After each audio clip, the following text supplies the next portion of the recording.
Don't touch that. The words cut through the crystal silence of Whitman Hall like a gunshot. Every head in the dining room turned. Eleanor Whitman, 80 years old, $4 billion to her name, untouchable in every sense of the word, stood trembling at table 7, her bony fingers outstretched toward a young black waitress who had gone completely still. Not toward the woman, toward her neck, toward a tarnished silver pendant hanging from a cheap chain, the kind of jewelry you'd find at a thrift store, the kind that shouldn't exist anymore, because Eleanor had buried that necklace with her daughter 28 years ago. Or so she thought. Now it was here, on a stranger, in a restaurant, and the impossibility of it had just shattered the most powerful woman in the city into 1,000 fragile pieces. If you're watching from Sao Paulo or Seattle, from Lagos or London, drop your city in the comments. I want to see how far the truth can travel when it refuses to stay buried. The pendant was small, simple. A silver crescent moon cradling a single star, both dulled by time and wear. Naomi Brooks had worn it every day since she could remember. It was the only thing she owned that came from before the group home in Newark, before the string of foster placements that never stuck, before she aged out of the system at 18 with nothing but a high school diploma and a stubborn refusal to disappear. Now at 27, she worked the dinner shift at Whitman Hall, the kind of restaurant where appetizers cost more than her weekly paycheck. She moved between tables with practiced invisibility, refilling water glasses and clearing plates while conversations about mergers and mansions floated past her like smoke. She'd perfected the art of being present without being seen. Until tonight. Eleanor Whitman rarely dined in the main room. She had a private suite upstairs, a staff of 12, and a reputation for standards so high that 3 Michelin stars felt like an insult. But tonight she'd descended. A business dinner, someone said. Old money meeting new. Naomi had been assigned to the section purely by rotation. She approached table 7 with a polished smile and a full water pitcher. "Good evening, Ms. Whitman. May I—" Eleanor's hand shot out, not toward the glass, toward Naomi's collarbone, toward the necklace. Naomi jerked back instinctively, water sloshing. "I'm sorry, Where did you get that?" Eleanor's voice was hoarse, stripped of its usual command. Her fingers still hung in the air between them, shaking. The room had gone silent. Conversations died mid-sentence. Even the piano player in the corner seemed to hesitate. Naomi's hand moved protectively to the pendant. It's mine." "That's impossible." Eleanor stood slowly, her chair scraping against marble. She was tall, even at 80, regale, the kind of woman who made boardrooms nervous. But right now she looked like she'd seen a ghost. "That necklace was buried. I watched them lower it into the ground." Naomi felt every eye in the restaurant on her. Heat crawled up her neck. "I don't know what you're talking about. This was left with me when I was a baby. It's the only thing I have from whom?" Eleanor's eyes were wide, almost wild. "Who left it with you?" "I don't know. Nobody knows. I was found in a hospital bathroom in Newark, January 14th, 1997. Someone left me there with this necklace and nothing else. No note, no name. Just this." Eleanor swayed. For a moment, Naomi thought the woman might collapse. A server rushed forward, but Eleanor waved him off with a sharp gesture. She lowered herself back into her chair, never taking her eyes off the pendant. "January 14th, Eleanor repeated, her voice barely audible. "Newark Memorial Hospital." Naomi's stomach dropped. "How do you—" "My daughter died that night." Eleanor's words fell like stones. "Lydia. She was 22, 7 months pregnant. There were complications during labor. She hemorrhaged. They couldn't save her." Her hand rose again, slower this time, but stopped short of touching. "I gave her that necklace the night before she went into the hospital. She never took it off. The baby? They told me the baby survived. A girl, healthy. They said she was adopted, a private arrangement through the hospital. I never saw her. I was too—" She trailed off, staring at something only she could see. "I was drowning. I buried the necklace with Lydia because I thought the baby was somewhere safe, somewhere I couldn't hurt her by being what I was." The dining room felt like a held breath. Naomi's mind was spinning. "That's not possible. I was never adopted. I was in the foster system my whole life. They told me I was abandoned, a Jane Doe baby, no family, no history. Eleanor looked up sharply. No adoption? No, nothing, just temporary placements until I aged out. For a long moment, neither of them moved. Then Eleanor reached into her purse with trembling hands and pulled out her phone. Her fingers moved across the screen with surprising speed. She turned it toward Naomi. The photo showed a young woman with warm brown skin and bright, defiant eyes. She wore the same necklace, the same pendant catching the same kind of light. That's Lydia, Eleanor said quietly. 2 days before she died. Naomi stared at the image, at the curve of the woman's jaw, the shape of her smile. She'd seen that face before, in mirrors, in photographs she'd taken of herself and hated because she looked too much like a question with no answer. I need to sit down, Naomi whispered. Eleanor gestured to the empty chair across from her. Please. Naomi sank into it, her legs suddenly unreliable. Around them, the restaurant had begun to resume its careful performance of normalcy, but she could feel the weight of eyes pretending not to watch. Tell me everything, Eleanor said. From the beginning. Naomi tried to gather her thoughts. There's not much to tell. I was found in a restroom at Newark Memorial on January 14th, 1997. A nurse discovered me around 2 in the morning. I was wrapped in a hospital blanket. Clean, fed, maybe a few hours old. This necklace was pinned to the blanket with a safety pin. No note, no identification, nothing. What did they do? Called the police, social services. They kept me in the hospital for 3 days while they looked for my mother. No one ever came forward, no missing person reports, no one matching the description of a woman who'd just given birth. So I became a ward of the state. Eleanor's jaw tightened. And the necklace? They kept it with my file. When I turned 18 and aged out, they gave it back to me, along with some paperwork about my case. That's all I've ever had. Do you still have the paperwork? In my apartment. There's not much. Just intake forms, medical records from when they found me, a police report. Eleanor's eyes sharpened with the kind of focus that had built empires. I need to see those records, all of them. Why? Even if your daughter died that night, it doesn't mean it means everything. Eleanor leaned forward. Lydia went into labor on January 13th, evening. She was admitted to Newark Memorial at 7:30. I was there. I held her hand. She was scared but excited. She'd chosen a name, Amara. She wanted to raise the baby herself, even though the father had disappeared the moment he found out she was pregnant. Her voice cracked slightly. The labor was hard, 36 hours. I sat in that waiting room and watched the sun rise twice, and then she stopped, steadied herself. January 14th, just after midnight, the doctor came out. He said there had been complications, hemorrhaging. They'd done everything they could, but Lydia didn't make it. And then he told me the baby was alive. A girl. Healthy. 6 pounds, 4 ounces. Perfect. Naomi felt something cold settle in her chest. What time? What? What time did they tell you the baby was born? Eleanor frowned, reaching back through decades. I don't remember exactly. Sometime after midnight. Why? Because I was found at 2 in the morning in a bathroom 2 floors down from the maternity ward. The silence that followed felt like falling. Eleanor's face had gone pale. That's not possible. They told me the baby was fine, that she was going to be adopted. There was a couple. They said they'd already arranged everything. Who arranged it? The hospital, a social worker. I don't remember the names. I wasn't myself. I signed papers. I was told it was better this way, that I couldn't take care of a baby alone, that Lydia would have wanted her daughter to have a real family. Her hands clenched on the table. I believed them. I was too broken to fight, too ashamed that I'd let my daughter die in a place that was supposed to save her. Naomi's mind was racing. Do you remember anything about the couple, the adoptive parents? No, I never met them. I was told it was a closed adoption, that it was better for everyone if there was no contact. And you never questioned it? Eleanor's eyes flashed. I was grieving. My only child had just died.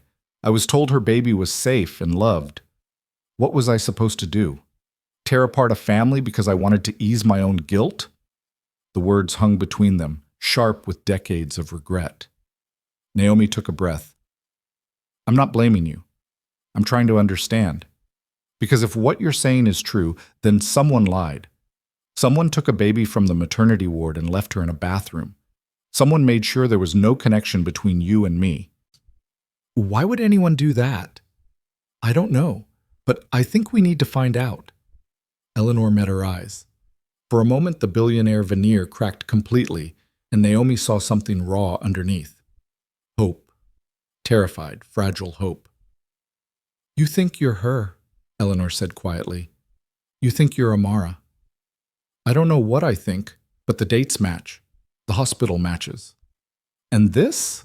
Naomi touched the pendant. This doesn't feel like coincidence. Eleanor reached into her purse again and pulled out a sleek business card. My attorney. Call him tomorrow. Tell him I've authorized him to help you access any records you need, hospital files, court documents, anything that might tell us what really happened that night. Naomi took the card with shaking hands. Why are you doing this? Because if you are my granddaughter, then someone stole 27 years from both of us. And I didn't build what I've built by letting thieves walk free. Eleanor's voice had regained its steel. And if you're not, then at least we'll know. Either way, I want the truth. A man in an expensive suit approached the table cautiously. Ms. Whitman, your guests are waiting upstairs. Eleanor waved him off. Cancel it. Clear my schedule for tomorrow. But the Caldwell merger can wait. This can't. She stood, pulling herself to her full height. Naomi Brooks. That's your name? Yes, ma'am.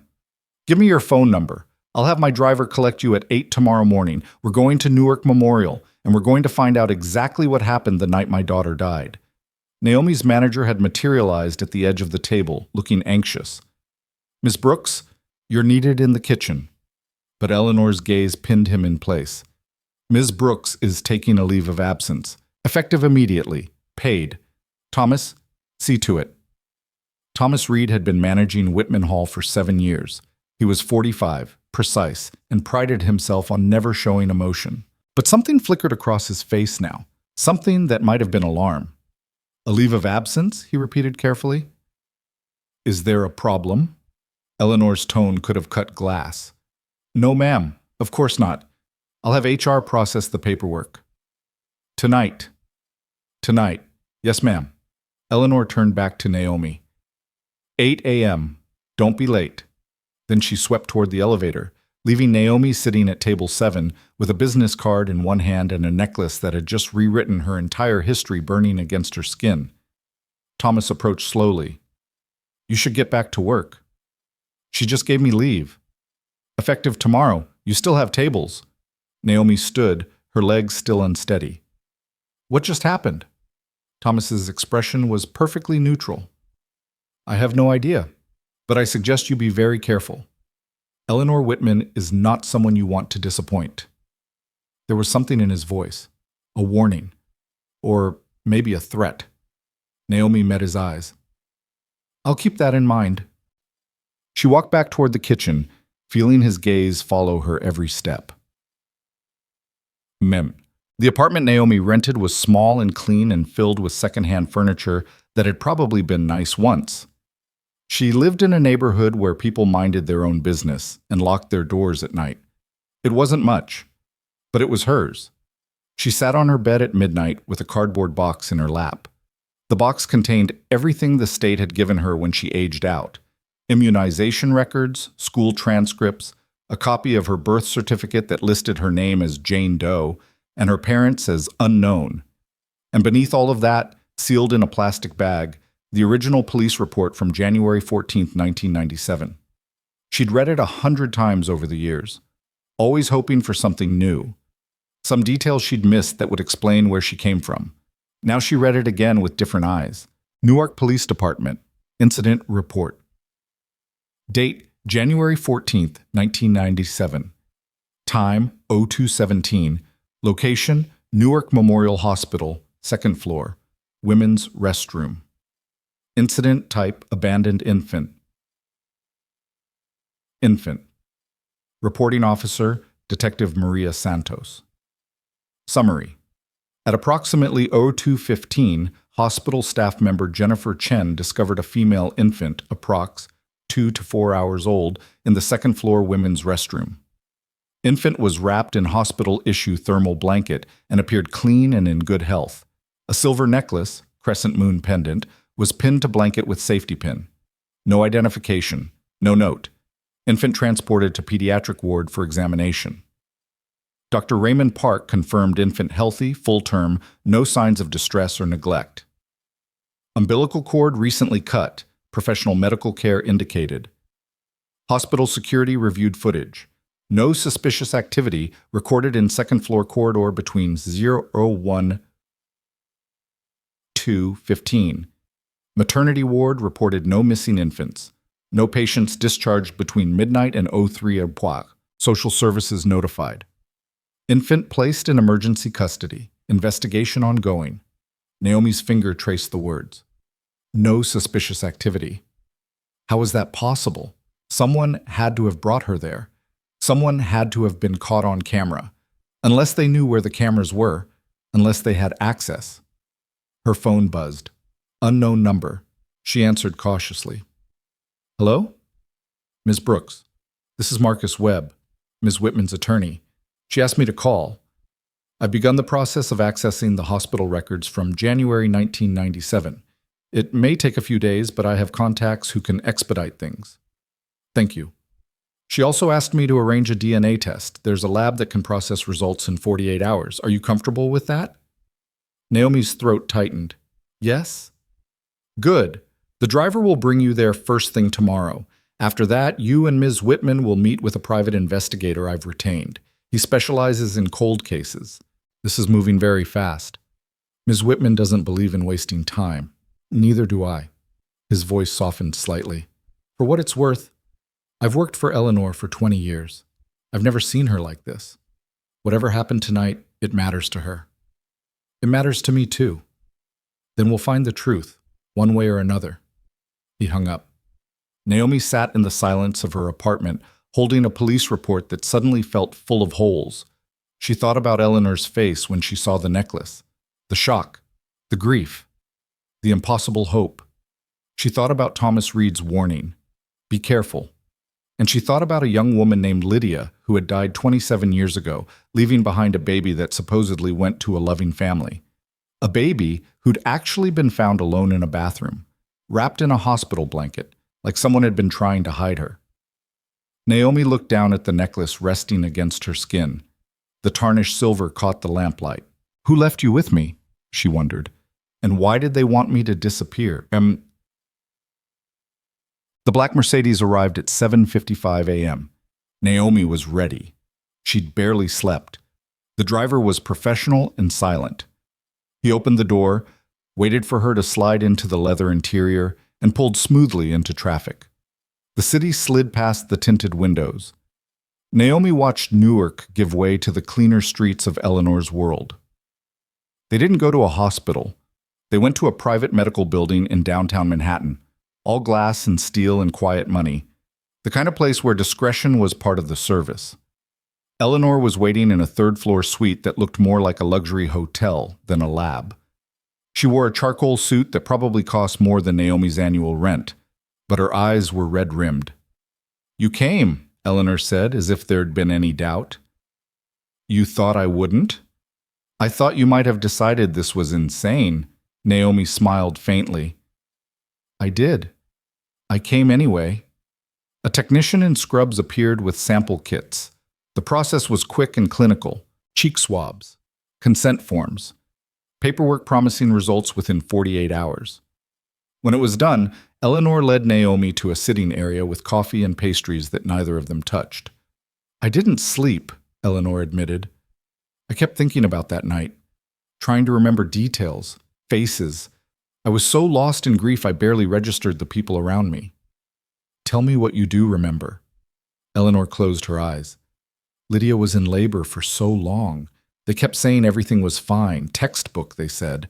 But then something changed. I heard alarms, doctors running. They pushed me out of the room, and then Silence. Just terrible, endless silence. She opened her eyes. A doctor came out. I don't remember his name. He told me Lydia was gone, that they'd tried everything. He said the baby was alive, that she was beautiful, that Lydia had held her for a few minutes before her voice broke. Naomi waited. He asked if I wanted to see her, the baby. I said no. Eleanor's hands clenched. I said no. I couldn't face it. I couldn't look at her and see Lydia and know that I'd have to raise her alone, that I'd probably fail the way I'd failed my daughter. You didn't fail Lydia. I worked 80-hour weeks. I built companies while she raised herself. And when she got pregnant by some boy who disappeared, I told her she was making a mistake, that she should focus on her future. I was ashamed of her, of myself. Eleanor's voice was raw. So when they told me the baby could go to a family who wanted her, who was ready for her, I signed the papers. I let them take her away. And I've lived with that guilt every day since. You were grieving. I was a coward. Naomi reached across the space between them and took Eleanor's hand. The older woman's fingers were cold. If I'm her, Naomi said quietly, if I'm Amara, then you get a second chance. And so do I. Eleanor squeezed her hand hard. The door opened. A man in his 50s entered, carrying a leather briefcase. He had the look of someone who'd seen too much and believed too little. Ms. Whitman, I'm Daniel Cross.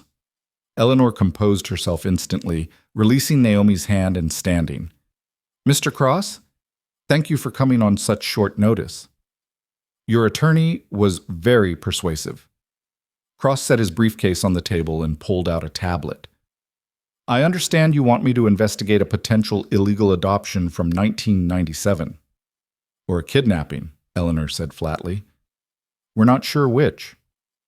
Cross's eyebrows rose. Walk me through it. They did. Eleanor provided the medical details. Naomi shared the police report. Cross took notes, asked sharp questions, and grew increasingly quiet. When they finished, he sat back. You're describing a black market adoption. Explain, Eleanor said.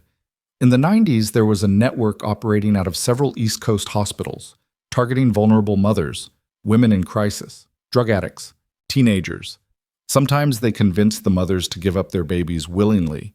Sometimes they just took them. Falsified records, forged signatures, made the babies disappear into private adoptions that paid $50, $60, sometimes $100,000.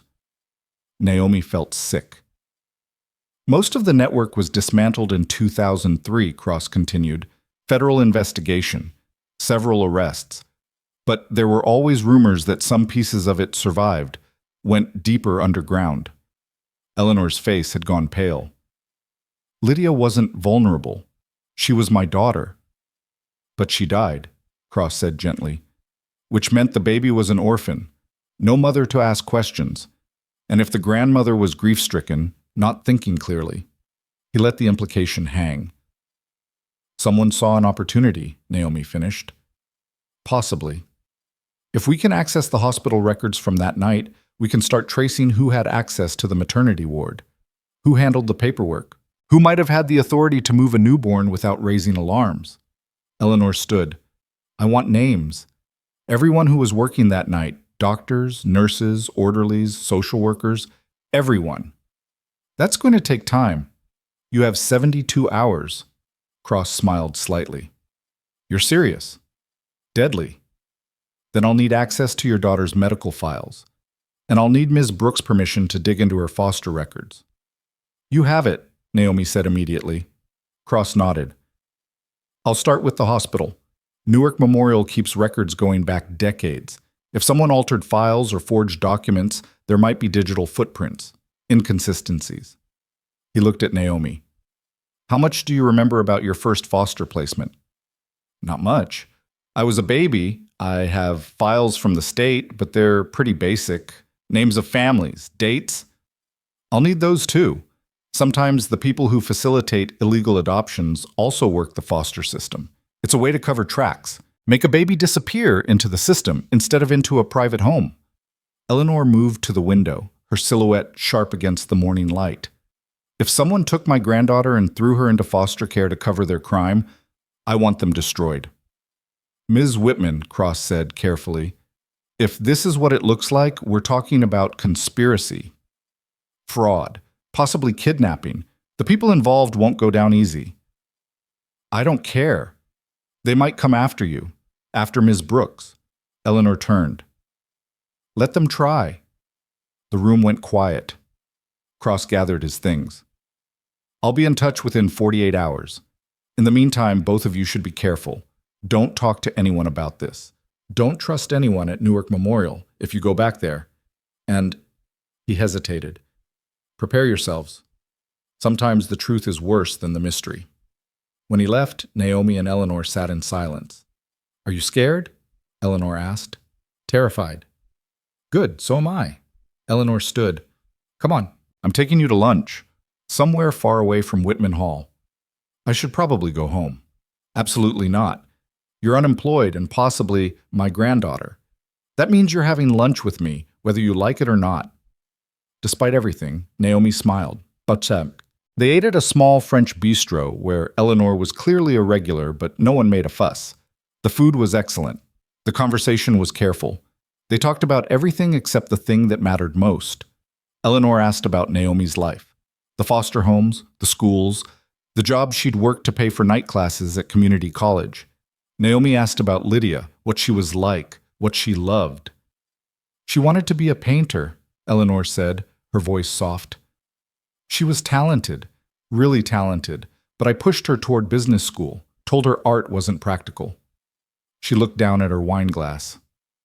I was wrong about a lot of things. You're trying to make them right now. Maybe.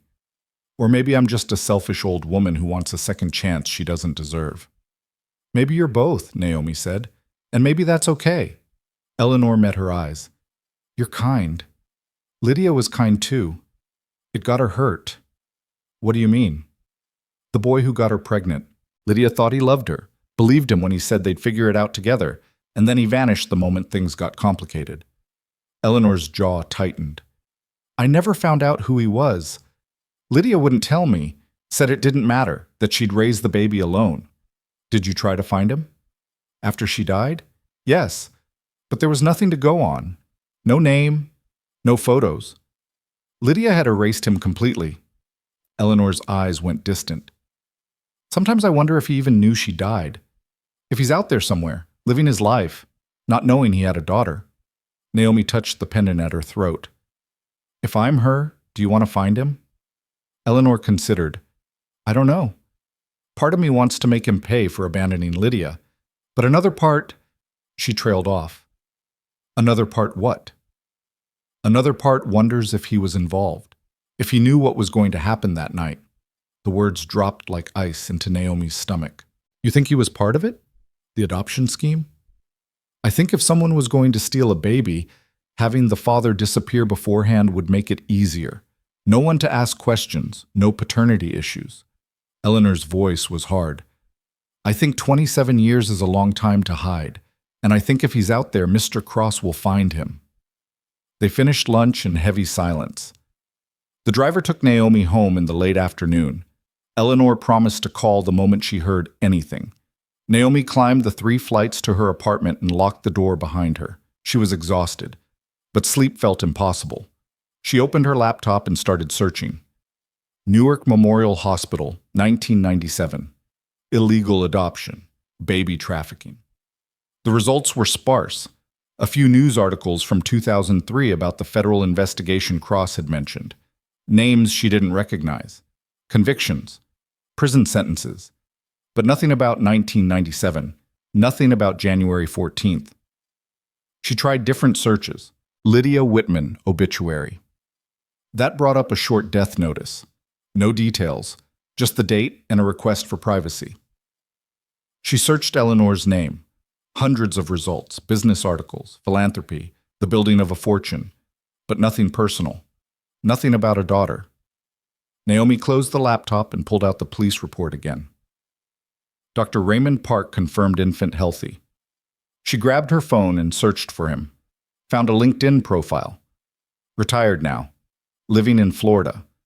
On impulse, she called the number listed. It rang 4 times. Then a cautious voice answered. Hello? Dr. Park? My name is Naomi Brooks. I'm sorry to bother you, but I need to ask you about something that happened a long time ago. January 1997, Newark Memorial Hospital. There was a long pause. Who gave you this number? I found it online. I'm sorry.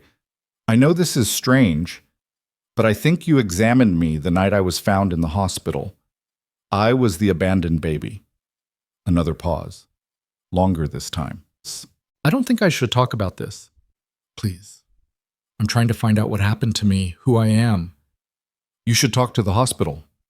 I am, but I need to know what you remember. Anything, please. She heard him breathing, deciding. There were a lot of babies, he finally said. I examined hundreds over the years. But you remember me, don't you? Silence. Dr. Park? You were too clean, he said quietly. That's what I remember. Abandoned babies, there are signs, distress, poor care, but you were perfect. Clean umbilical stump, no signs of neglect, professional grade care. He paused. I noted it in the report. Recommended they investigate the maternity ward. Check if any babies were missing. Did they?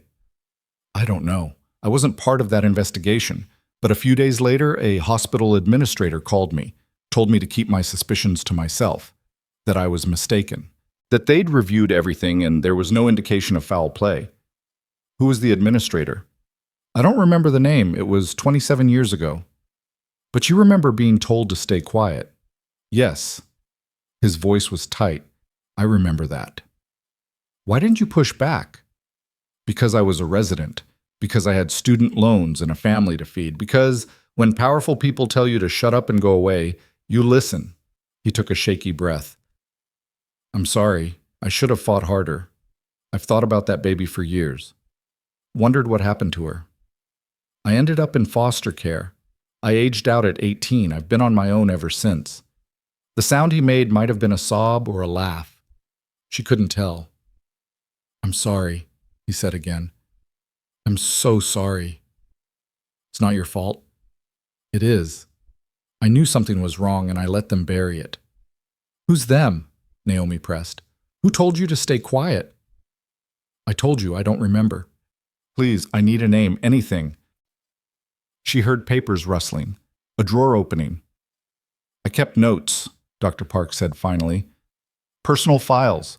I told myself it was in case anyone ever asked questions, but really, I think I just needed to remember, to not let myself forget what I'd let happen. More rustling. Here, the administrator who called me was named Thomas Reed. He worked in hospital operations. He's the one who told me to drop it. Naomi's blood went cold. Thomas Reed? Yes. Do you know him? He's my manager, Naomi whispered. He runs the restaurant where I work, where Eleanor Whitman found me. The silence on the other end was deafening. Ms. Brooks, Dr. Park said carefully, you need to be very careful. If Thomas Reed was involved in whatever happened that night, and you're asking questions now... He didn't finish. Thank you, Naomi managed. Thank you for telling me. Good luck. And please, be safe. She hung up. Her hands were shaking. Thomas Reed. Calm, precise Thomas Reed, who'd worked at Whitman Hall for 7 years, who'd been at Newark Memorial in 1997, who'd told a doctor to stay quiet about an abandoned baby, who'd watched Naomi walk into his restaurant 3 years ago and hired her without question. Had he known? Had he recognized her? Or had it been the pendant? She grabbed her phone again and called Eleanor. Naomi, what's wrong? Thomas Reed, your restaurant manager. How long has he worked for you? 7 years? Why? Before that, where did he work? I don't know. I'd have to check his employment file. Why are you asking about Thomas? Because he was at Newark Memorial in 1997. He was a hospital administrator, and he's the one who told a doctor to stop investigating my case. Eleanor's sharp intake of breath crackled through the line. Are you sure? Dr. Raymond Park just told me. He's the doctor who examined me the night I was found. He remembered. And he remembered Thomas Reed telling him to keep quiet. Where are you? Home. Stay there, lock your doors. I'm sending security. Eleanor, just do it. I'm calling Marcus and Cross. We're moving up the timeline. What are you going to do? What I should have done 27 years ago. I'm going to get answers. The line went dead. Naomi stood in her apartment, the pendant cold against her skin, and realized she'd just declared war on a man who'd spent nearly 3 decades keeping secrets. A man who worked for the most powerful woman in the city. A man who'd probably thought those secrets were buried forever.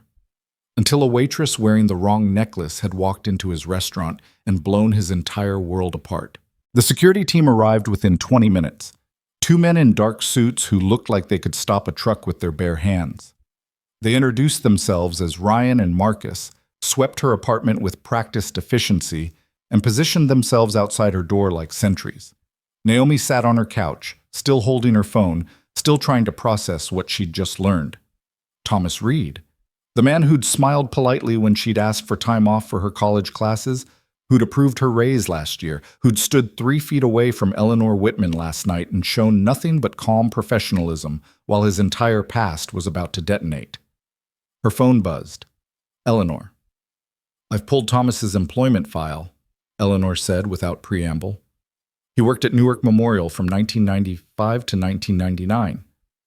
Hospital operations and patient services, left for unspecified personal reasons.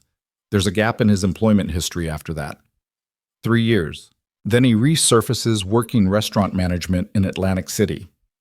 What kind of personal reasons? The file doesn't say, but I'm having Marcus dig deeper.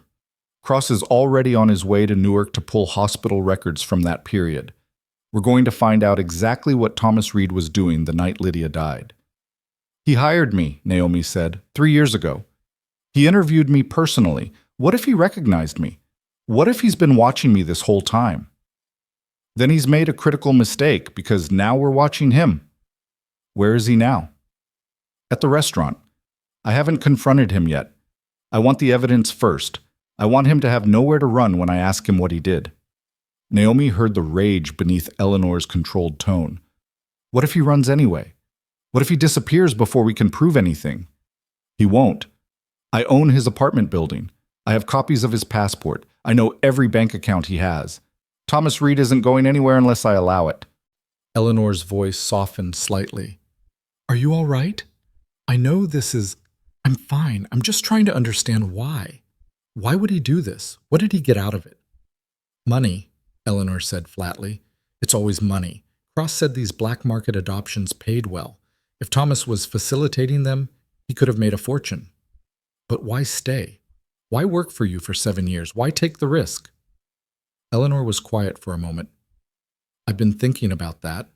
Thomas has always been exceptionally good at his job. Meticulous, detail-oriented, never makes mistakes. What if working for me was insurance? What if he wanted to stay close to the Whitman name in case questions ever arose? What if... She stopped. What if what? What if he never expected you to walk into Whitman Hall wearing that necklace? The words settled like stones. He looked shocked last night, Naomi said slowly, remembering. When you told me to take leave, just for a second, like he hadn't expected it. Because he thought the secret was buried. That baby was supposed to disappear into the foster system. No connections, no trail. But you kept the necklace. You survived. And 27 years later, you ended up in his restaurant by pure chance. Or not chance, Naomi said. I moved to this city because the rent was cheaper than Manhattan. I applied to Whitman Hall because they were hiring. But what if... Don't, Eleanor interrupted firmly. Don't start thinking he orchestrated this. That's paranoia talking. Sometimes coincidence is just coincidence. The universe has a sense of irony. Naomi wanted to believe that, but the weight of the last 24 hours made everything feel suspect. What do I do now? She asked. You stay safe. You let my team protect you, and you wait. Cross will have preliminary findings by tomorrow morning. The DNA results will be back the day after. Once we have both, we move. And Thomas? Thomas is mine. The line went dead. Naomi set down her phone and looked at the 2 guards visible through her door's peephole. She'd never had security before. Never needed it. The thought that she might need it now made her stomach turn. She tried to sleep but couldn't. Every sound in the building became a threat. Every footstep in the hallway made her tense. By 3 in the morning, she gave up and made coffee, sitting at her small kitchen table with Dr. Park's words echoing in her head. You were too clean. Professional-grade care. Someone had taken care of her that night, fed her, cleaned her, made sure she was healthy before abandoning her in that bathroom. That wasn't cruelty. That was something else. Something calculated. But why? If someone was selling babies, why not complete the sale? Why dump her and walk away? Unless something had gone wrong. Unless the buyer had backed out. Unless... Her phone rang, shattering the silence. Unknown number. She almost didn't answer. Hello? Naomi Brooks? A woman's voice. Older. Uncertain. Yes? My name is Jennifer Chen. I was a nurse at Newark Memorial. I heard you were asking questions about the baby found in 1997. Naomi sat up straight. You're the one who found me. Yes. A long pause. I need to talk to you, but not on the phone. Can you meet me? When? Now. There's a diner on Market Street, Tony's. I'll be in the back booth. It's 3 in the morning. I work night shift at a different hospital now. I'm on break, please. I've been carrying this for 27 years. I need to tell someone. Naomi looked toward her door, toward the security team Eleanor had sent. I can't just leave. Then bring whoever you need to bring, but please come, before I lose my nerve. The line went dead. Naomi sat frozen. This could be a trap. This could be dangerous. This could be exactly what Eleanor had warned her against. But Jennifer Chen had found her, had been there that night, had seen something. She grabbed her phone and called Eleanor. 3 rings. Eleanor's voice, alert despite the hour. What's wrong? Jennifer Chen just called me. The nurse who found me. She wants to meet. Now. Absolutely not. She says she's been carrying something for 27 years. Eleanor, she was there. She might know what happened. Or she might be working with Thomas. Or someone else who doesn't want you asking questions. Then send your security team with me, but I need to hear what she has to say. Eleanor was silent for a long moment. Where? Tony's Diner, Market Street. I'm coming with you. You don't have to. I'm coming. Give me 20 minutes. Eleanor arrived in 18. The Mercedes pulled up outside Naomi's building with Ryan and Marcus flanking it. Eleanor emerged in jeans and a cashmere sweater, looking more human than Naomi had ever seen her. You're sure about this? Eleanor asked as Naomi climbed into the car. No, but I'm doing it anyway. Tony's Diner was one of those places that had probably looked the same for 40 years. Red vinyl booths, checkered floors, a jukebox in the corner that might still work. At 3:30 in the morning, it was nearly empty except for a tired waitress and a woman sitting alone in the back booth. Jennifer Chen was small and thin, somewhere in her 50s, with gray threading through her black hair. She looked up as they approached, her eyes widening when she saw Eleanor. Ms. Whitman? Eleanor slid into the booth across from her. Naomi sat beside Eleanor. Ryan and Marcus positioned themselves at nearby tables, watching. You know who I am, Eleanor said. Everyone in Newark knows who you are. Jennifer's hands were wrapped around a coffee cup, like she needed the warmth. I didn't know you'd be here. My granddaughter goes nowhere without me. Not anymore. Jennifer's eyes moved to Naomi. You think she's yours? The DNA test will tell us for certain. But yes, I think she's Lydia's daughter. Jennifer closed her eyes. Then I'm so sorry. I'm so sorry. Tell us what happened, Eleanor said, her voice sharp. Jennifer took a shaky breath. I started working at Newark Memorial in 1996. I was 24. It was my first real nursing job. I was so proud. She looked down at her coffee. I worked the night shift in maternity. That's where I was on January 13th when Lydia Whitman was admitted. Eleanor's hand clenched on the table. She was beautiful, Jennifer continued, scared but determined. She kept saying she could do this, that she was going to be a good mother. Her voice cracked. I stayed with her through most of the labor, held her hand. She talked about her baby, about the nursery she'd painted, about how she was going to teach her daughter to be strong. And then? Eleanor's voice was barely above a whisper. And then everything went wrong, so fast. The hemorrhaging started around 11:30 p.m. We tried everything, transfusions, emergency procedures, but it was too aggressive. By 12:45, she was gone. Jennifer wiped at her eyes. The baby was delivered via emergency C-section at 12:32 a.m. Healthy, perfect, 6 pounds, 4 ounces. What happened to her? Naomi asked. Jennifer looked at her directly. I cleaned her up, did the initial assessment. She was crying, strong. I wrapped her in a blanket and was about to take her to the nursery when Thomas Reed came in. The name dropped like a bomb. He was hospital operations, Jennifer continued. He shouldn't have been in the delivery room, but he said there were special circumstances, that the grandmother had requested the baby be prepared for immediate adoption, that there were papers to sign. Eleanor's face had gone white. I requested no such thing. I know that now. But I was 24 and he was my supervisor and I didn't question it. Jennifer's hands were shaking. He took the baby, said he'd handle the nursery placement, told me to clean up and move on to the next patient. So I did. You just gave him the baby? Eleanor's voice was ice. I didn't know. I thought it was procedure. I thought everything was legitimate. Jennifer was crying now. But about an hour later, I went to check on her in the nursery to make sure she was settling in, and she wasn't there. No record of her, no bassinet with her name, nothing. What did you do? Naomi asked. I asked the nursery supervisor. She said there was no baby from the Whitman delivery, that according to their records, the infant had been stillborn. Eleanor stood up so fast the table shook. What? The official hospital records listed the baby as stillborn. I saw them. I was confused because I'd held that baby. I'd heard her cry. So I went to find Thomas, to ask him what was going on. Jennifer's voice dropped. He met me in a supply closet, told me I was mistaken, that I was confused because of the trauma of the delivery, that the baby had died and I needed to stop talking about it or I'd lose my job. You believed him? Eleanor's voice was sharp enough to cut. No, but I was scared. I needed the job. I had student loans. And when I checked the records again, they'd been updated. Doctor's notes, time of death, all of it official, all of it signed by people more important than me. Jennifer looked at Naomi. I tried to forget. I told myself I'd been wrong, that I'd imagined the crying, but then 2 hours later I went to use the second-floor bathroom, and I found you. The diner went completely silent. You knew, Naomi said.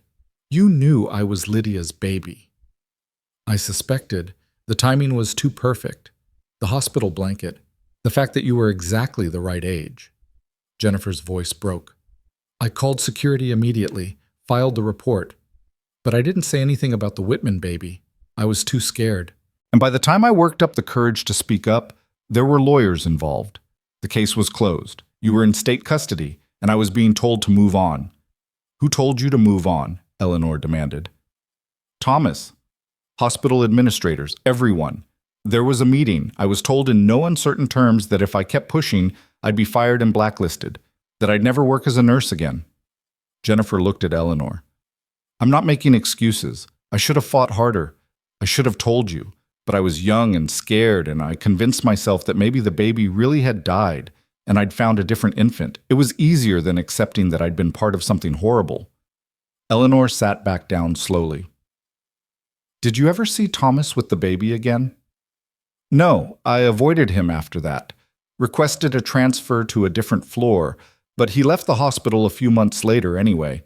I heard rumors he'd been involved in some kind of scheme, but nothing was ever proven. She looked at Naomi.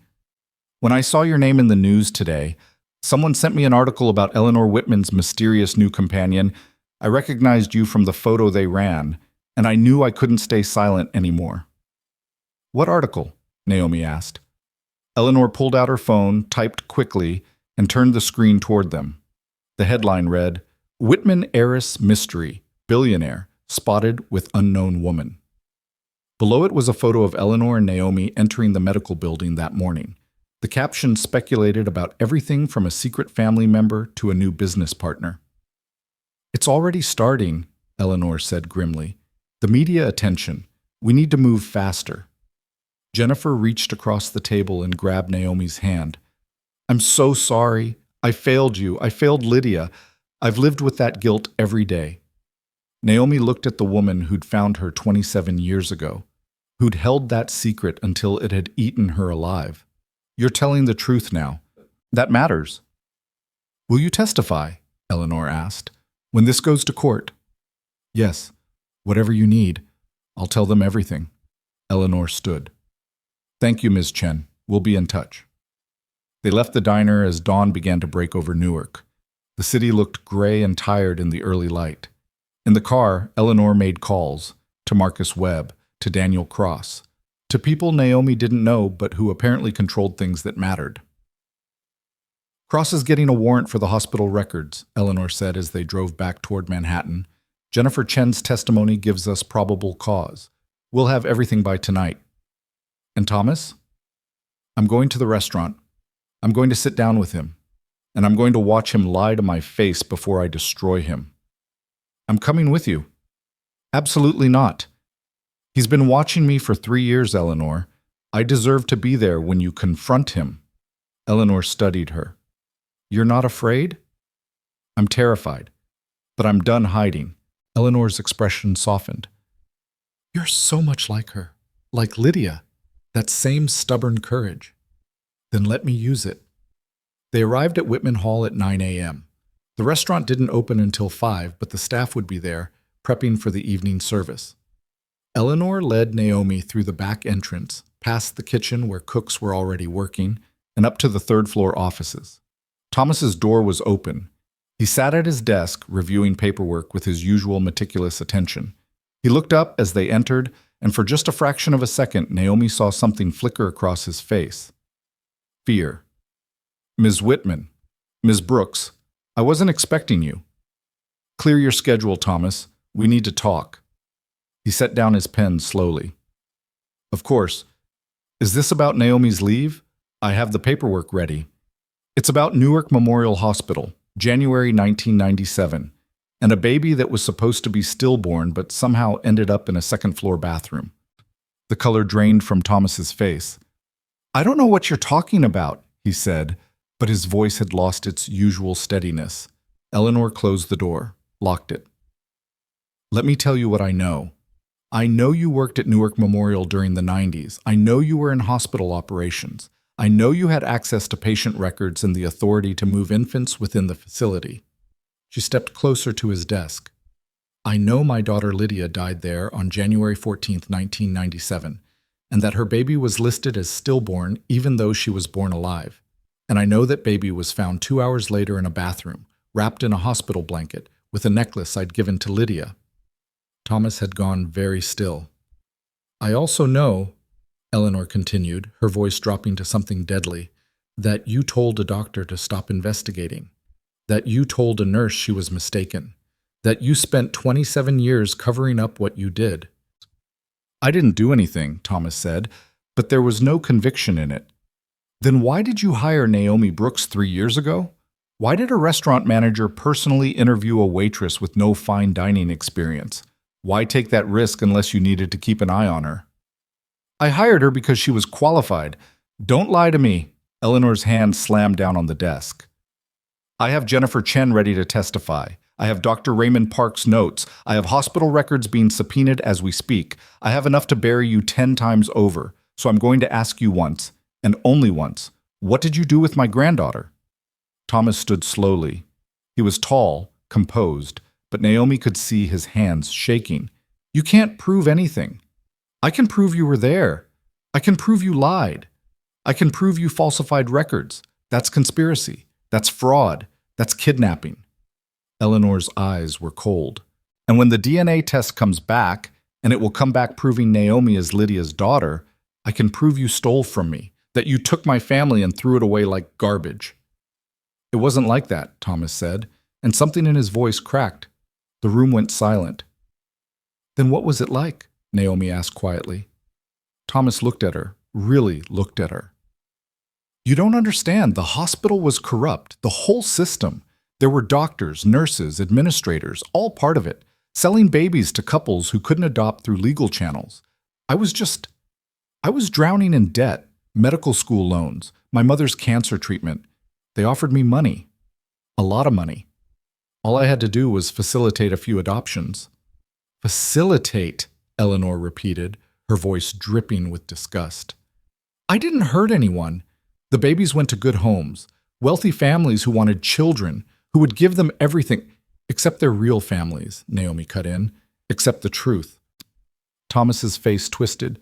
Your grandmother didn't want you. She signed the papers. She gave you away. I signed papers I was told were for a legitimate adoption, Eleanor said. You forged the rest.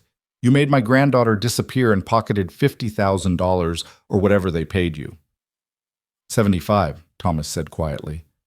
They paid 75,000. The number hung in the air like poison. But something went wrong, Naomi said, the pieces clicking together. The adoption fell through, the buyers backed out, and you were stuck with a baby you couldn't explain. Thomas sank back into his chair. They wanted a boy. When they found out the Whitman baby was a girl, they canceled, but I'd already filed the paperwork, already listed her as stillborn. I couldn't put her back in the nursery. There would be questions, investigations. I'd already been paid. So you left her in a bathroom, Eleanor said, her voice shaking. You abandoned my granddaughter in a public restroom and walked away. I made sure she was safe. I fed her, cleaned her, put her somewhere she'd be found quickly. I called hospital security anonymously to make sure they'd check that floor. Thomas looked at Naomi. I didn't want to hurt you. I just needed you to disappear into the system, to be untraceable. You stole my life, Naomi said. You took everything I could have been and you sold it for $75,000. I was desperate. So was my daughter. Eleanor's voice cracked like thunder. Lydia was dying and you saw an opportunity. You're not desperate. You're not a victim. You're a predator who preys on grief. Thomas stood again, his face hardening. You can't prove any of this. It's been 27 years. The records are sealed. The other people involved are dead or disappeared. It's my word against a nurse who's trying to clear her conscience. And the DNA test? Eleanor asked. What about that? Proves nothing. So she's Lydia's daughter. That doesn't prove I was involved. Babies get mixed up in hospitals all the time. Could have been a clerical error. Could have been anything. Eleanor smiled. It was not a pleasant smile. You're right. It doesn't prove everything, but it proves enough to start an investigation. And once that starts, Thomas, everything unravels. Bank records, phone logs, people you thought were loyal will start talking to save themselves. And I will spend every dollar I have, every ounce of influence I possess, to make sure you pay for what you did. Thomas's composure finally shattered. You can't do this. I have rights. You have nothing, Eleanor said flatly. You're fired, effective immediately. Security will escort you from the building. You have 1 hour to clear out your apartment before the locks are changed. And if you try to run, if you try to leave the state, I will have the FBI on you so fast your head will spin. You don't own me. I own everything about you that matters. Your apartment, your bank accounts, your entire pathetic existence. Eleanor pulled out her phone. And in about 30 seconds, I'm calling the police. You can wait for them here, or you can leave now and turn yourself in. Your choice. Thomas looked between them. The fight drained out of him. I didn't mean for this to happen. I didn't want anyone to get hurt. But they did, Naomi said. I grew up alone. I grew up believing I'd been thrown away, that I didn't matter to anyone. And you could have stopped that. At any point over the last 3 years, you could have told me the truth. But you didn't. You just watched me serve your tables and kept your mouth shut. Thomas moved toward the door. Eleanor stepped aside but didn't unlock it. One more thing, Eleanor said, about the other people involved. The network. I want names. I don't have names. It wasn't organized like that. We got calls. Did what we were told. Got paid in cash. Who called you? I don't know. Different people. It was always anonymous. That's not good enough. Thomas's jaw tightened. There was one person, a doctor. He ran things at Newark Memorial, Dr. Richard Voss, but he's dead. Heart attack in 2005. Eleanor made a note on her phone. Anyone else? No, I swear. She unlocked the door. "Get out of my building."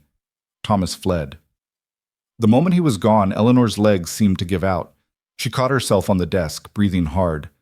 Naomi moved to her side. "Are you okay?" "I just fired the man who stole my granddaughter. I'm fantastic." But her hands were shaking. "We should call the police, file a report before he runs." "Already done. I texted Marcus 5 minutes ago. There are officers on their way." Eleanor straightened. "And Cross is waiting downstairs with preliminary findings from the hospital. He says we need to hear this in person." They found Daniel Cross in Eleanor's private office on the 4th floor. He'd spread documents across the conference table like pieces of a puzzle. "I've been through 30 years of hospital records," Cross said without preamble. "Thomas Reed is the tip of a very large iceberg." He pulled up a file on his laptop. Dr. Richard Voss ran an illegal adoption ring out of Newark Memorial from 1992 to 1998. Conservative estimate, over 200 babies sold to private buyers. Most of the mothers were vulnerable. Drug addicts, homeless teenagers, women in crisis. But there were others. Women like Lydia who died in childbirth and left behind orphaned infants no one was watching. Eleanor's face had gone ashen. 200 babies? Minimum. Voss had connections to buyers across the East Coast, wealthy couples who couldn't adopt legally due to age, health issues, or criminal records. He charged anywhere from $50,000 to $200,000 per child, depending on race, health, and gender. "He's dead," Naomi said. "Thomas told us." "He is, but his network didn't die with him. After the 2003 federal investigation shut down the Newark operation, fragments of it popped up in other hospitals. Philadelphia, Baltimore, Boston, different doctors, different administrators, but the same system." Cross pulled up another file. "And according to financial records I've tracked, some of those buyers are still around, still living with children they purchased illegally." Eleanor sat down heavily. "Can we find them?" "Some of them. Many adoptions were finalized through forged documents. Birth certificates were altered, trails were buried. But with enough time and resources, yes, we can start unraveling this." "Do it," Eleanor said immediately.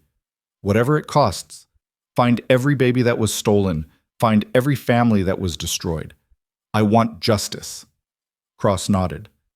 "I'll need subpoenas, court orders. This is going to be a years-long investigation." "I have years, and I have money. Make it happen." Naomi looked at the files spread across the table. 200 babies, 200 lives stolen and sold. She'd been one of them. One case in a massive conspiracy that had operated for years without anyone stopping it. "What about the babies who were adopted?" Naomi asked. "The ones who grew up thinking their parents were legitimate?" Cross's expression softened. "That's the hard part. Many of them are adults now. They have lives, families. Finding out they were purchased illegally will destroy them. But don't they deserve the truth?" "Maybe, but truth doesn't always heal. Sometimes it just opens new wounds." Eleanor stood. "We'll deal with that when we get there.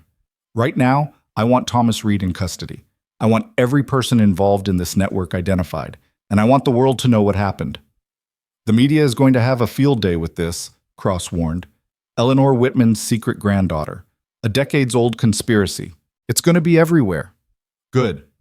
Let it be everywhere. Let every person who bought a stolen child wake up in a cold sweat, wondering if we're coming for them next." Eleanor's voice was steel. "They should be afraid." Naomi's phone buzzed, a text from an unknown number. "You should stop asking questions. Some secrets are better left buried." She showed it to Eleanor. Eleanor's expression went cold. "Forward that to Cross. Then block the number." "What if they try something else?" "Then they'll deal with me. And anyone stupid enough to threaten my family is going to learn very quickly why that's a mistake." The word hung in the air. Family. Eleanor seemed to realize what she'd said. She looked at Naomi. "The DNA results won't be back until tomorrow, but I don't need them. I know who you are." Naomi felt tears burning in her eyes. "How can you be sure?" "Because you're sitting here planning to fight instead of running away. Because you care more about the truth than your own safety. Because you're exactly the woman Lydia would have raised." Eleanor's voice softened. "Because when I look at you, I see my daughter.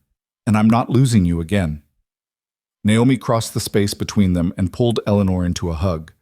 The older woman stiffened for just a moment, then wrapped her arms around Naomi and held on tight. When they pulled apart, both were crying. "We're going to burn them down," Eleanor said. "Every single person who did this. Are you ready for that?" Naomi thought about the 27 years she'd spent alone, about the foster homes and the questions and the empty spaces where family should have been, about Thomas Reed calmly serving dinner while knowing exactly who she was and what he'd done. "I'm ready," she said. And she meant it. The police arrived within the hour. 2 detectives from the Newark field office, both wearing expressions that suggested they'd heard stranger stories, but not by much. Eleanor met them in her office with Daniel Cross at her side, armed with documents that painted a picture too damning to ignore. Detective Sarah Morrison was in her 40s, sharp-eyed and skeptical in the way cops got after too many years of listening to people lie. Her partner, Detective James Park, was younger, quieter, the kind who watched everything and said little until it mattered. Eleanor walked them through it methodically. Lydia's death, the baby listed as stillborn. Jennifer Chen's testimony, Dr. Raymond Park's notes. Thomas Reed's confession, recorded on Eleanor's phone without his knowledge but admissible enough to warrant further investigation. Morrison listened without interrupting. When Eleanor finished, the detective sat back and exhaled slowly. "This is going to be complicated," Morrison said. "The statute of limitations on kidnapping in New Jersey is 5 years for most cases. But if we can prove this was part of a larger conspiracy, if we can connect it to the federal investigation from 2003, we might have options." "I don't care about options," Eleanor said flatly. "I care about justice." "Justice and the law don't always align, Ms. Whitman. You need to understand that going in. Then change the law. I'll fund whatever legislation needs to happen, but Thomas Reed is not walking away from this." Park spoke up for the first time. "Where is Mr. Reed now?" "Unknown. He left the building 90 minutes ago. He hasn't returned to his apartment. His phone is off." Morrison and Park exchanged glances. "That's not good," Morrison said. "If he runs, this gets a lot harder." Cross pulled up a file on his tablet. "Thomas Reed has $200,000 in accessible accounts. No family in the area. No ties keeping him here. If he's smart, he's already halfway to Canada or Mexico." "He's not that smart," Eleanor said. "He spent 3 years working in the same building as the evidence of his crime. He's arrogant and lazy. He'll make a mistake." "We'll put out an alert," Morrison said. "But Ms. Whitman, you need to prepare yourself for the possibility that we don't find him immediately. Men like Reed, they can disappear if they want to badly enough." Naomi had been quiet through the entire exchange, sitting in the corner of Eleanor's office like a ghost haunting her own story. Now she spoke up. "He won't run far," she said. Everyone turned to look at her. "Why not?" Park asked. "Because he didn't destroy the evidence. In 3 years of working here, he could have fired me 100 times, could have made sure I never set foot in this building. But he didn't. He kept me close. That's not the behavior of someone who's afraid of getting caught. That's someone who thinks he's untouchable." Morrison studied her. "You think he's still in the city?" "I think he's somewhere he feels safe. Somewhere he has leverage." "What kind of leverage?" Naomi looked at Cross. "The network.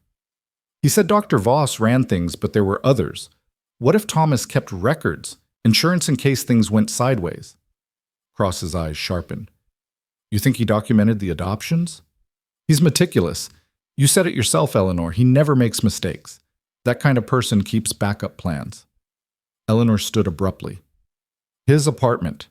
We need to search it before he comes back for anything." Morrison held up a hand. "We'll need a warrant for that." "I own the building. I can give you access." "That's not how this works.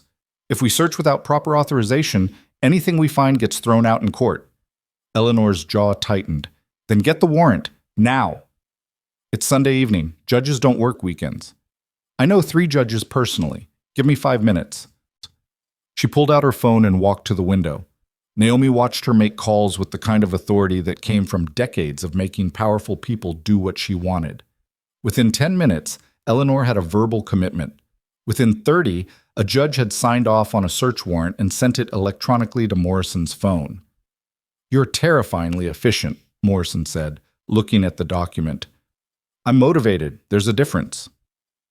They took 2 cars to Thomas's apartment building in Brooklyn.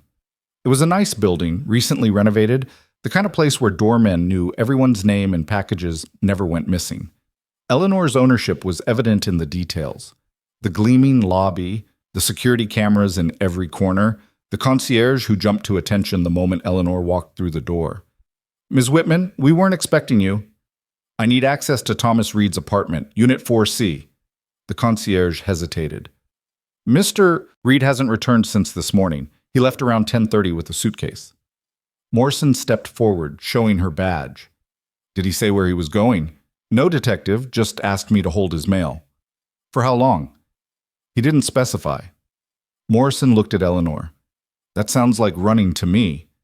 They took the elevator to the 4th floor. The hallway was quiet, carpeted in deep blue, with sconces casting warm light against cream walls.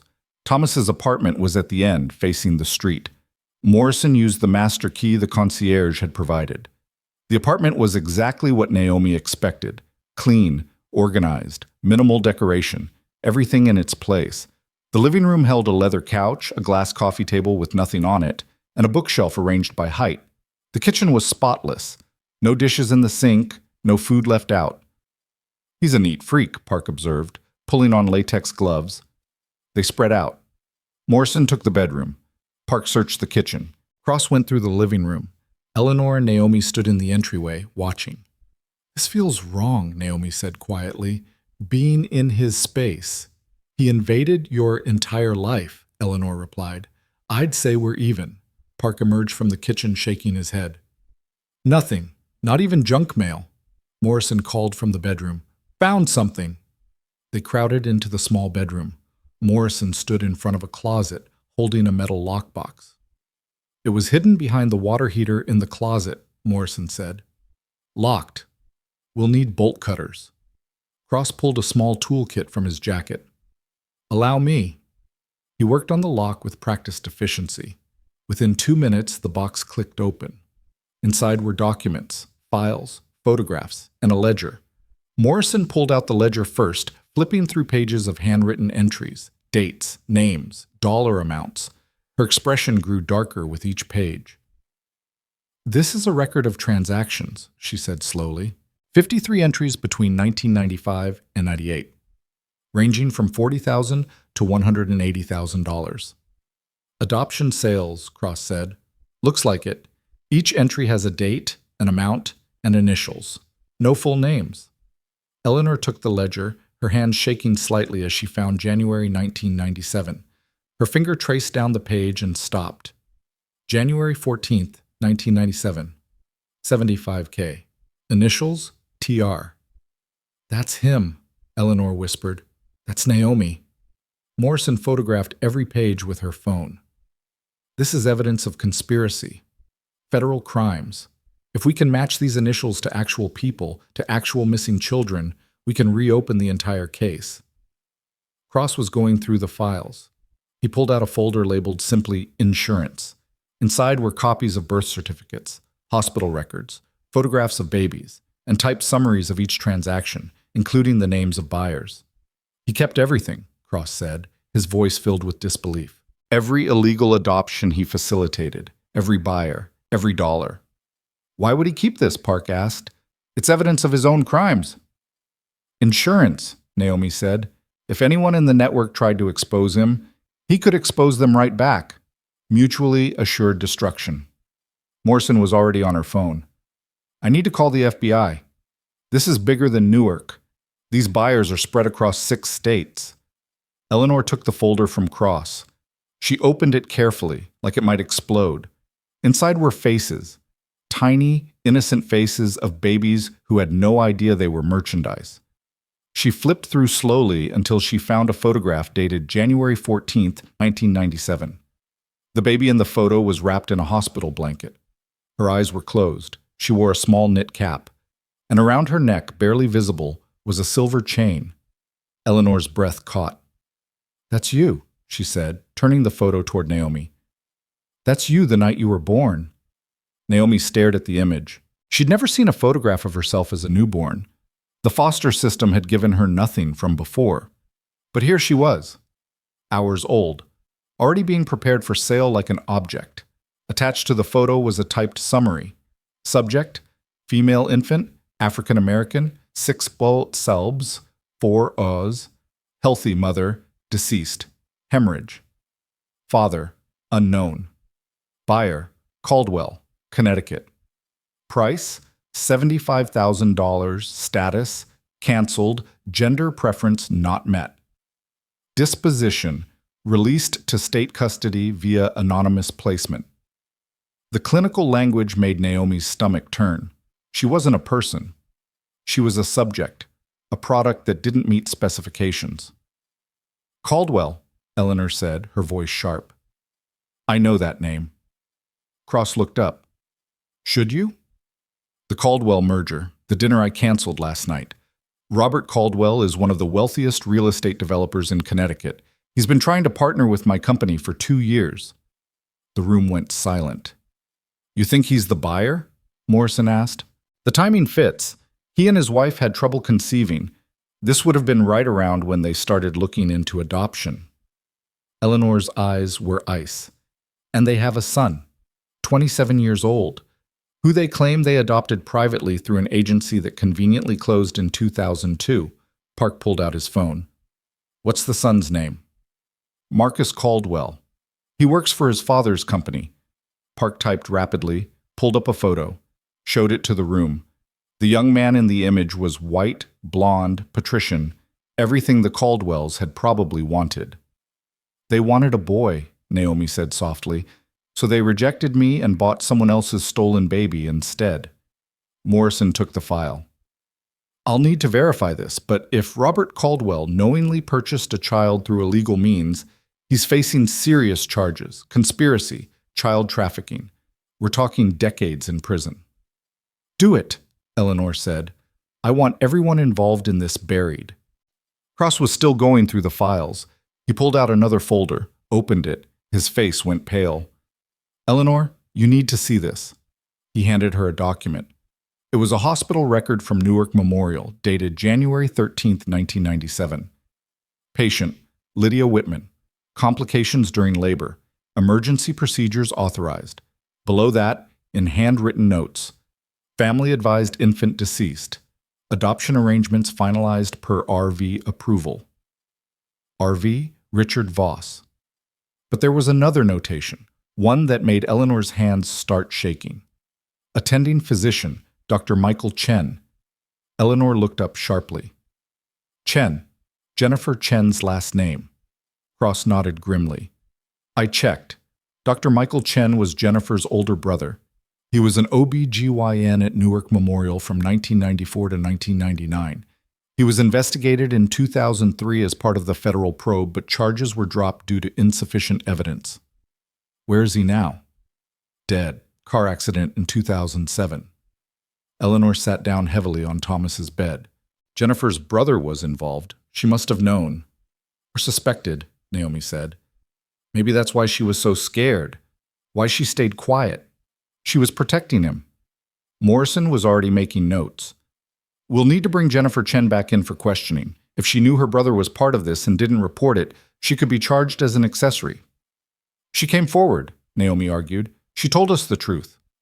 27 years later, after her brother was already dead and couldn't face consequences. Morrison's voice was firm.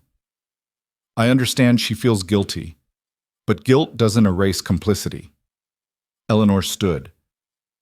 Do what you need to do, but I want focus on the people who are still alive. Thomas Reed, Robert Caldwell. Anyone else in that ledger who profited from stealing children? Morrison's phone rang. She answered, listened, and her expression shifted. We found Thomas Reed, she said. He's at Newark Airport. TSA flagged him trying to board a flight to Panama. Eleanor's smile was predatory. Take me there. Now. The drive to Newark Airport took 30 minutes through Sunday evening traffic. Morrison called ahead, coordinating with airport security and federal agents. By the time they arrived, Thomas Reed was already in custody, sitting in a small interrogation room in the airport security office. He looked smaller than Naomi remembered, diminished. His usual composure had cracked completely. His shirt was rumpled, his hair disheveled. He'd been crying. Morrison entered the room first, followed by Eleanor, Naomi, and Cross. Park stayed outside, coordinating with the federal agents. Thomas looked up as they entered. His eyes went to Eleanor first, then to Naomi, and something like resignation settled over his features. "I knew you'd find me," he said quietly. "Then why run?" Morrison asked, taking a seat across from him. "Because I'm a coward. That's what you want to hear, right? That I'm weak and pathetic and I panicked. I want the truth," Morrison said. "All of it, starting with how you got involved with Richard Voss's operation." Thomas leaned back in his chair. "I was 26, fresh out of hospital administration grad school, drowning in loans. My mother was sick, cancer, stage 4. The treatment wasn't covered by insurance. I was desperate." He looked at his hands. "Voss approached me, said he knew people who needed help, couples who wanted babies but couldn't go through traditional channels. He made it sound noble, like we were helping families." "You were selling children," Eleanor said coldly. "I know what it was.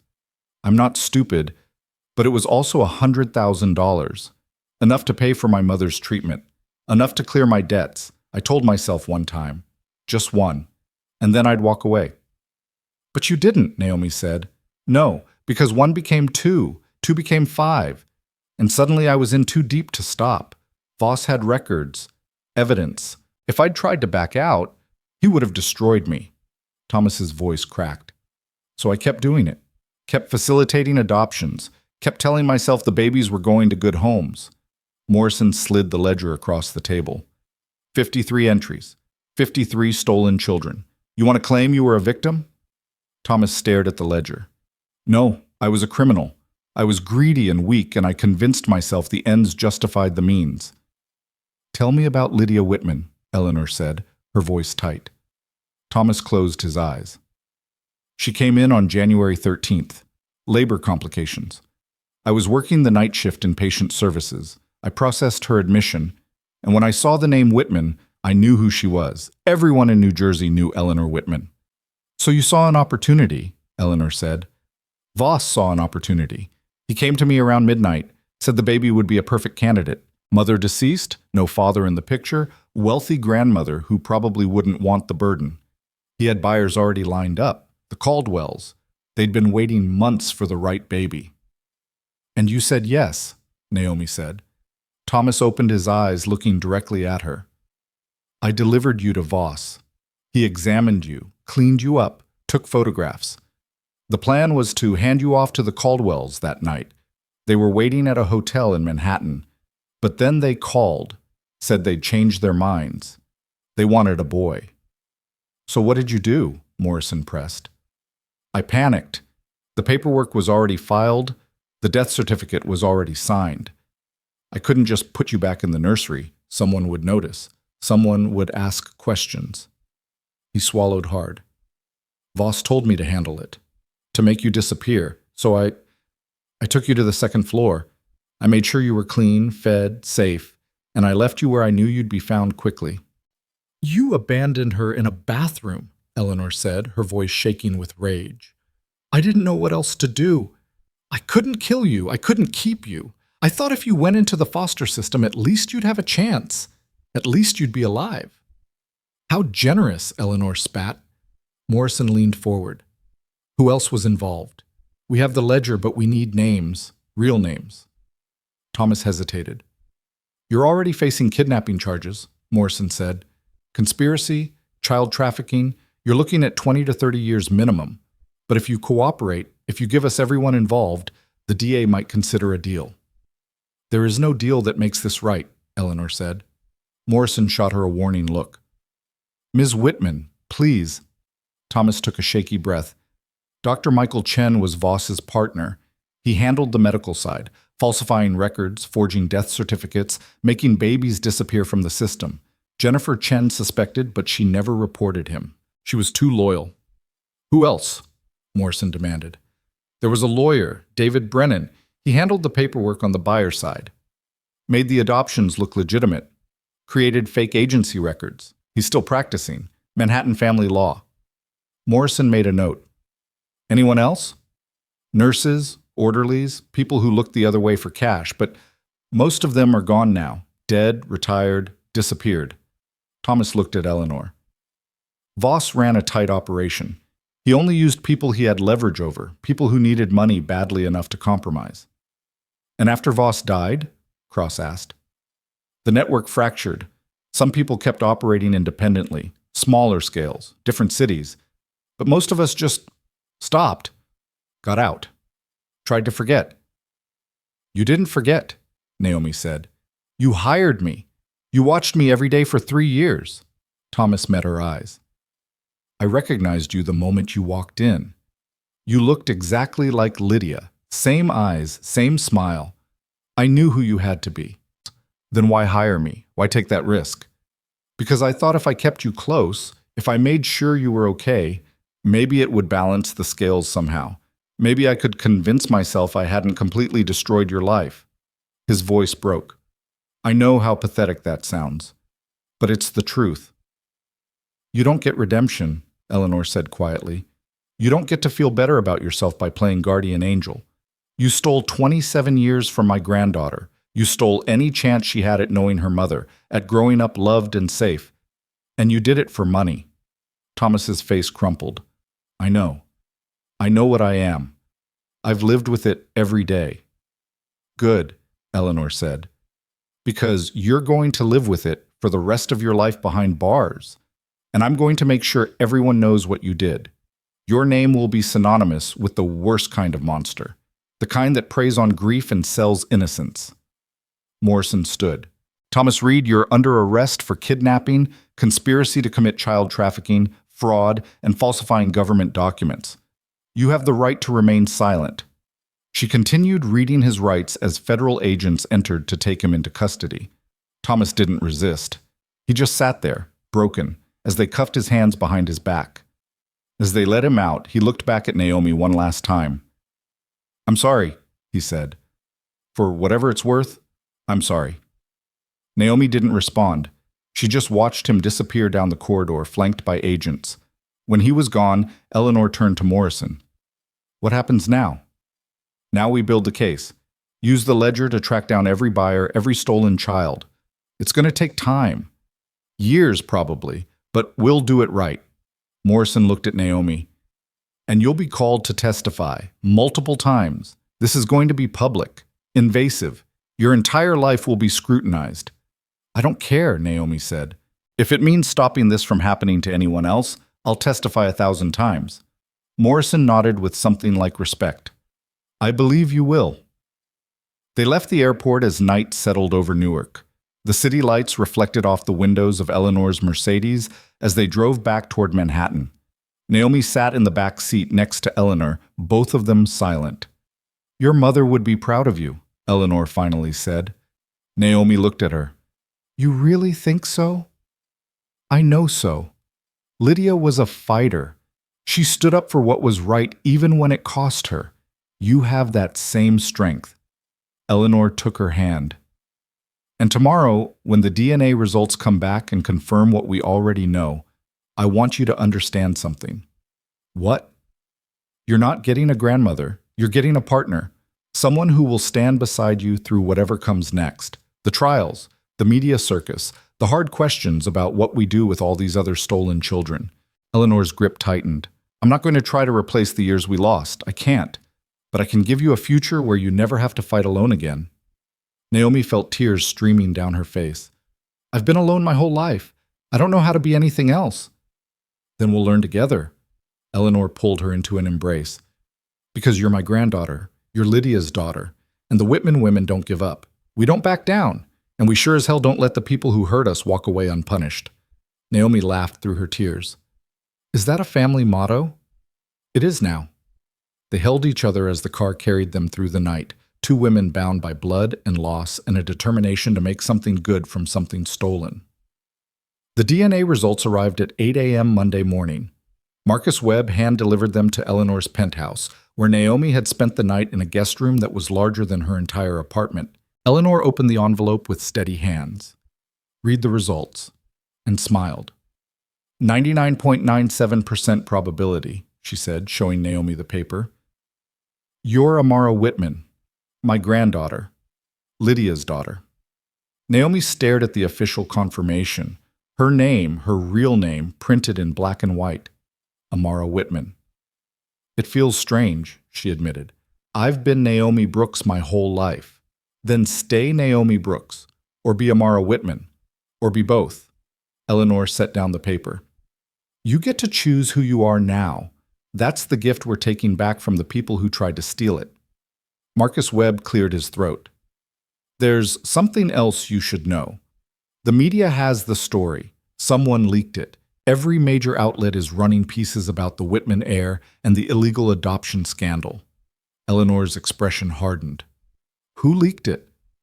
Unknown, but the coverage is extensive, and not all of it is sympathetic. He pulled up his tablet, showing them headlines. Whitman granddaughter found after 27 years. Billionaire's secret family, the baby who was thrown away.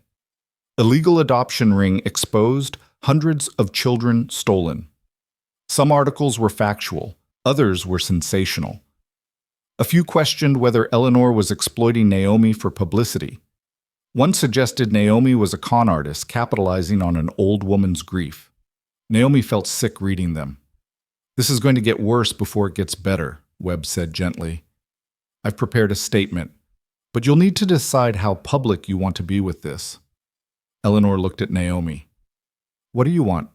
Naomi thought about Thomas Reed in handcuffs, about the ledger with 53 entries, about 200 stolen babies scattered across the country, living lives built on lies. I want to tell the truth, she said, all of it. No hiding, no corporate statements. If we're going to expose this network, people need to see what it did. They need to see a face, a real person who survived it. That's going to make you a target, Webb warned. I've been a target my whole life. At least now I know why. Eleanor stood. Then we hold a press conference. Today, we tell your story, we release the evidence, and we make it clear that anyone involved in stealing children will be held accountable. The legal team will advise against that, Webb said. It could compromise the prosecution. I don't care. This isn't about legal strategy. This is about making sure the world knows what happened, that no one can bury this again. Webb sighed. I'll make the arrangements. But Ms. Whitman, Naomi, once you do this, there's no taking it back. Your lives will never be private again. Naomi looked at Eleanor. Eleanor looked back. We're doing this, they said in unison. And with that, the battle shifted from the shadows into the light. The press conference was scheduled for 2 p.m. at the Whitman Foundation headquarters in Midtown Manhattan. Marcus Webb spent the morning coordinating with Eleanor's communications team, preparing statements, and briefing both women on what to expect. The media response had been immediate and overwhelming. Every major network wanted exclusive interviews. Print journalists were camping outside Eleanor's building. Social media had erupted with speculation, conspiracy theories, and hot takes from people who knew nothing but felt entitled to opinions anyway. Naomi stood in front of the mirror in Eleanor's guest room, staring at her reflection. Webb's team had offered to bring in stylists, makeup artists, wardrobe consultants. She'd refused. If she was going to tell her story, she was doing it as herself. She wore simple black pants and a white blouse.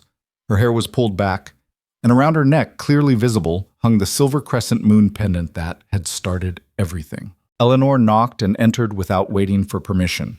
She'd dressed with equal simplicity, a navy suit that spoke of authority without ostentation. Her silver hair was perfectly styled, but her eyes betrayed exhaustion. She hadn't slept. Are you ready? Eleanor asked. No, but I'm going anyway. Eleanor smiled faintly. That's the spirit that built empires. I don't want an empire. I just want the truth out there. Sometimes they're the same thing. Eleanor moved to stand beside her, both of them reflected in the mirror. You look like her, more every time I see you. Lydia had that same determined expression when she was about to do something I'd told her was impossible. Did she usually prove you wrong? Always. Eleanor's voice softened with memory. She was stubborn and idealistic, and she believed the world could be better if enough people cared enough to fight for it. I thought she was naive. I thought life would teach her to be more practical, more cynical, but she never got that chance. Naomi turned to face her. I'm not Lydia. I can't be her for you. I don't want you to be. I want you to be exactly who you are. Someone who survived 27 years of a system designed to make her disappear. Someone strong enough to stand in front of the world and say, "This happened to me and it was wrong." Eleanor took her hand. "Lydia would have done the same thing, but you're doing it as yourself, and that's enough." They stood like that for a moment, 2 generations of Whitman women bound by loss and the desperate need to make something meaningful from it. Marcus Webb appeared in the doorway. "The media is assembled. Detective Morrison is here with an update before we start. And there's been a development." Eleanor's expression sharpened. "What kind of development?" "Robert Caldwell's attorney has reached out. He wants to negotiate." The conference room Webb led them to had floor-to-ceiling windows overlooking Manhattan. Detective Morrison stood with Daniel Cross, both looking grim. A laptop sat open on the table, displaying what appeared to be legal documents. "Caldwell knows we're coming for him," Morrison said without preamble. "His attorney contacted the DA an hour ago. They're proposing a deal." "What kind of deal?" Eleanor asked, her voice dangerous. "Full cooperation. Names of everyone involved in the adoption network that he knows about, financial records, communications, everything, in exchange for immunity from prosecution and the ability to keep his son." The silence that followed was arctic. "Absolutely not," Eleanor said. "Ms. Whitman, with respect, this isn't your call. The DA can consider whatever he wants. But if he thinks I'm going to let the man who rejected my granddaughter like defective merchandise walk away without consequences, he's delusional." Morrison held up a hand. "I understand your anger, but Caldwell's cooperation could help us find dozens of other stolen children. It could dismantle what's left of the network. That has to be weighed against the satisfaction of seeing one man in prison." "He bought a human being," Naomi said quietly.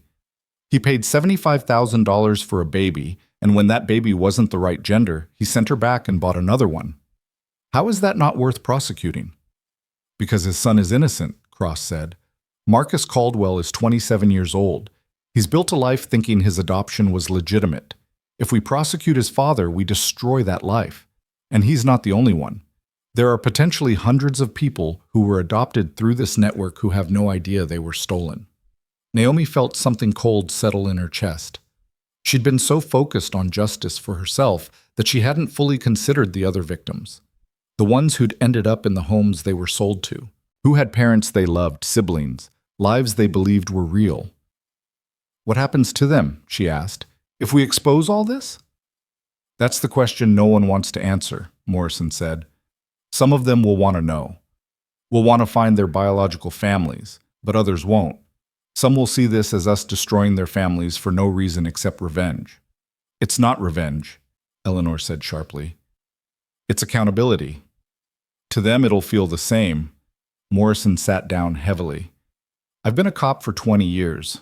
I've seen cases like this before, though never this large.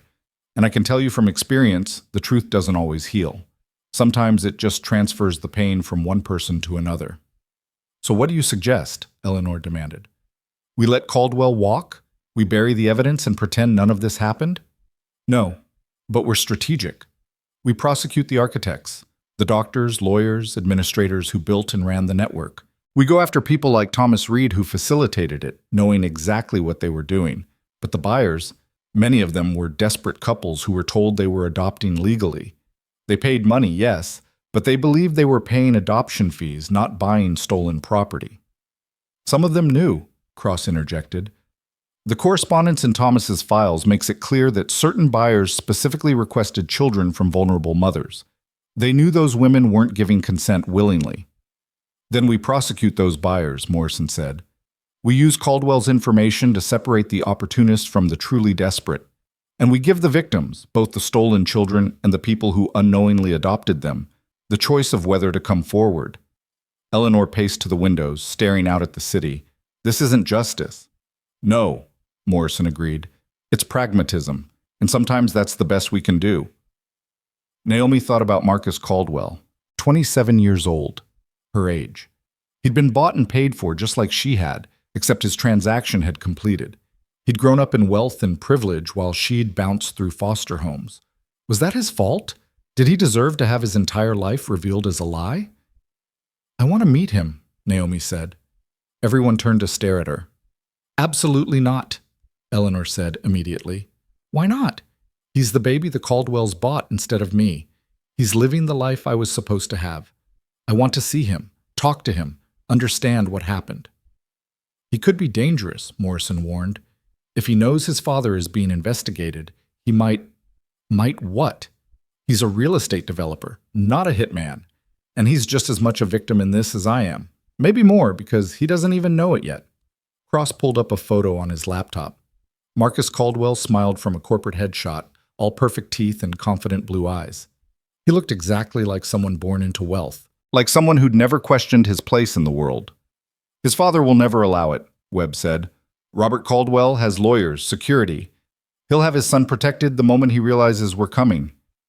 Then we move fast, Eleanor said, her mind clearly working through the angles. We approach Marcus before his father can interfere. We tell him the truth. We give him the choice of what to do with that information. That could backfire spectacularly, Webb warned. He could warn his father, could destroy evidence, or he could help us, Naomi interrupted. If he's a decent person, if he cares about the truth, maybe he'll want to make this right. Morrison shook her head. You're putting a lot of faith in someone you've never met. I'm putting faith in the idea that most people, when confronted with the truth, will choose to do the right thing. Maybe I'm naive, but I have to believe that, or all of this is pointless. Eleanor studied her granddaughter for a long moment. Then she turned to Morrison. Can you arrange a meeting before the press conference? You want to ambush him 90 minutes before you go public? I want to give him the courtesy of hearing the truth from us before he hears it from CNN. Morrison exchanged glances with Cross. I can try, but no promises. She made the call. 10 minutes later, she had an answer. Marcus Caldwell will meet with you, his office, 1 p.m., but his father can't know. How did you convince him? Eleanor asked. Morrison's smile was grim. I told him we had information about his adoption that he needed to hear, that it was time-sensitive, that if he cared about his family, he'd take this meeting. And he just agreed? He sounded scared. Whatever he knows or suspects about his adoption, it's something he's been carrying for a while. They took 2 cars to Caldwell Development in Connecticut. The building was glass and steel and money, the kind of place where everyone wore $1,000 suits and talked in millions. Marcus Caldwell's office was on the top floor with views that stretched to the sound. He stood when they entered, and Naomi saw him process their arrival with visible confusion. He was tall, well-built, with the kind of polish that came from expensive schools and country club memberships. But his eyes were intelligent and, at the moment, deeply worried. Ms. Whitman, he said, extending a hand to Eleanor, I wasn't expecting you specifically. Life is full of surprises, Eleanor replied coolly. Marcus's gaze moved to Naomi. And you are? Naomi Brooks or Amara Whitman, depending on who you ask. We need to talk. Marcus gestured to a conference table. Detective Morrison was vague on the phone. She said this was about my adoption. They sat. Morrison took the lead. Mr. Caldwell, what do you know about how your parents adopted you? Marcus shifted uncomfortably. They told me it was a private adoption, through an agency that no longer exists. They said my biological mother was young, unable to care for a child, and wanted me to have a better life. Did you ever question that story? When I was a teenager, yes. I wanted to find my birth mother. My parents discouraged it, said it would only cause pain, that some questions were better left unanswered. And you accepted that? Eventually. My parents have been good to me. They loved me. I had no reason to think they were lying. He looked around the table. Why are you asking me this? Eleanor slid a folder across the table. Because they were lying. And because the truth is about to become very public. Marcus opened the folder with shaking hands. Inside were copies of the ledger entries, the hospital records, the photograph of Naomi as a newborn with "canceled" stamped across it, and his own photograph, taken days later with "completed" written beneath. His face went white. What is this? He whispered. That's you, Naomi said gently. January 1997. Your parents paid $75,000 to buy you from a network that stole babies from hospitals. They specifically requested a white male infant. When I didn't meet their specifications, they rejected me and waited for you." Marcus stared at the documents. "This can't be real. My parents wouldn't—" "Your parents were desperate," Eleanor said, her voice softer than Naomi expected. "They'd tried for years to conceive. Legal adoption agencies had turned them down for reasons we're still investigating. Someone told them about an alternative, and they took it. My biological mother, the woman who gave me up, she exists?" "We don't know," Morrison admitted. "The records are incomplete, but we know you were stolen. We know your adoption was illegal, and we know your father has information about dozens of other cases like yours." Marcus set down the folder carefully, like it might explode. "You're telling me my entire life is built on a crime?" "Yes," Naomi said simply. "I'm sorry." He looked at her directly for the first time, really looked at her. "You were supposed to be me. In a different universe, maybe. In this one, I ended up in foster care and you ended up here. Neither of us had a choice in that. But I benefited from it. I got everything you should have had." His voice was hollow. "How am I supposed to live with that? The same way I've lived with knowing someone threw me away like I was worthless. You survive, you keep going, and if you're lucky, you find a way to make something meaningful from it." Marcus stood abruptly, pacing to the windows. "Does my father know you're here?" "No," Morrison said, "and we'd like to keep it that way for now. We're hoping you'll help us."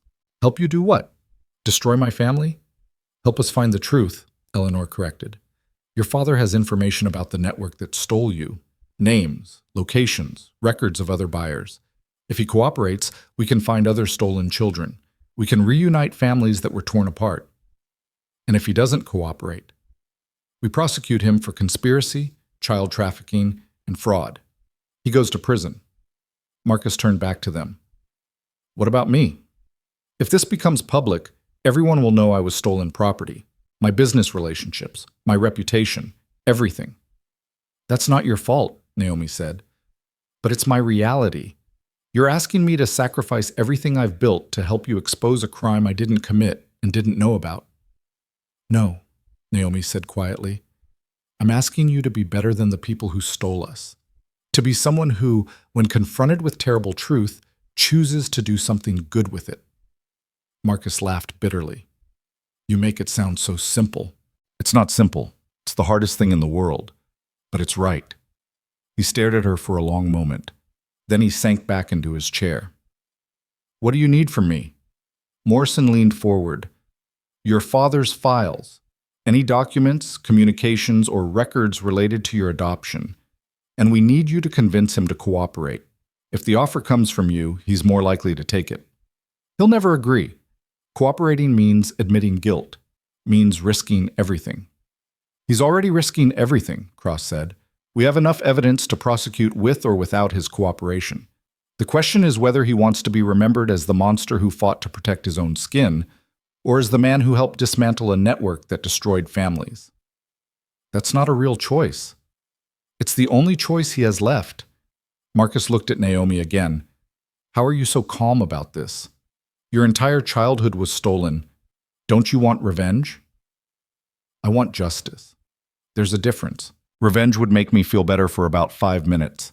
Justice might actually help someone." "I don't think I'm that noble." "You don't have to be. You just have to care enough to try." He closed his eyes, took a breath. "I'll talk to my father, but I can't promise anything. He's a complicated man. He loves me, I know that, but I don't know if that love is stronger than his fear." "Thank you," Eleanor said. "That's all we're asking." They left Marcus sitting in his office, staring at the folder that had just dismantled his understanding of reality. In the elevator, Naomi felt exhaustion crash over her. "Do you think he'll help?" she asked. "I think he's terrified," Eleanor replied. "But terror can lead to courage if you're pushed hard enough." Morrison checked her watch. "We have 40 minutes until the press conference. Are you still committed to doing this?" Naomi thought about Thomas Reed in custody, about Jennifer Chen crying in a diner, about Marcus Caldwell learning his entire life was a lie, about 200 stolen babies who might never know the truth unless someone spoke up. "Yes," she said. I'm ready. The press conference room at Whitman Foundation headquarters was packed. Cameras lined the back wall. Journalists filled every seat. The energy was electric, predatory. Eleanor's communications director had set up a podium with 2 microphones. Behind it hung the Whitman Foundation logo, elegant and understated. Eleanor entered first, her presence commanding immediate silence. Naomi followed, feeling every eye track her movement. They took their places at the podium. Eleanor adjusted the microphone. Thank you for coming, Eleanor began, her voice steady.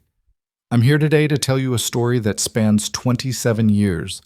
A story of loss, corruption, and a system that failed in the most fundamental way possible. And I'm here to introduce you to my granddaughter, Amara Whitman, who most of you know as Naomi Brooks.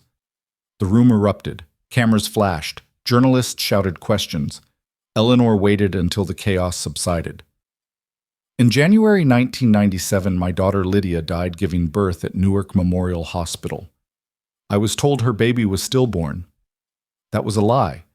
The baby survived. She was stolen by hospital staff and sold to wealthy buyers as part of an illegal adoption network. When that sale fell through, she was abandoned in a bathroom and placed into foster care under a false identity. For 27 years, I believed my granddaughter was dead. For 27 years, she believed she had no family. Both of those things were lies. And today we're here to expose everyone who told those lies. Naomi watched the journalists process this, saw disbelief transform into calculation. This was the kind of story that won awards.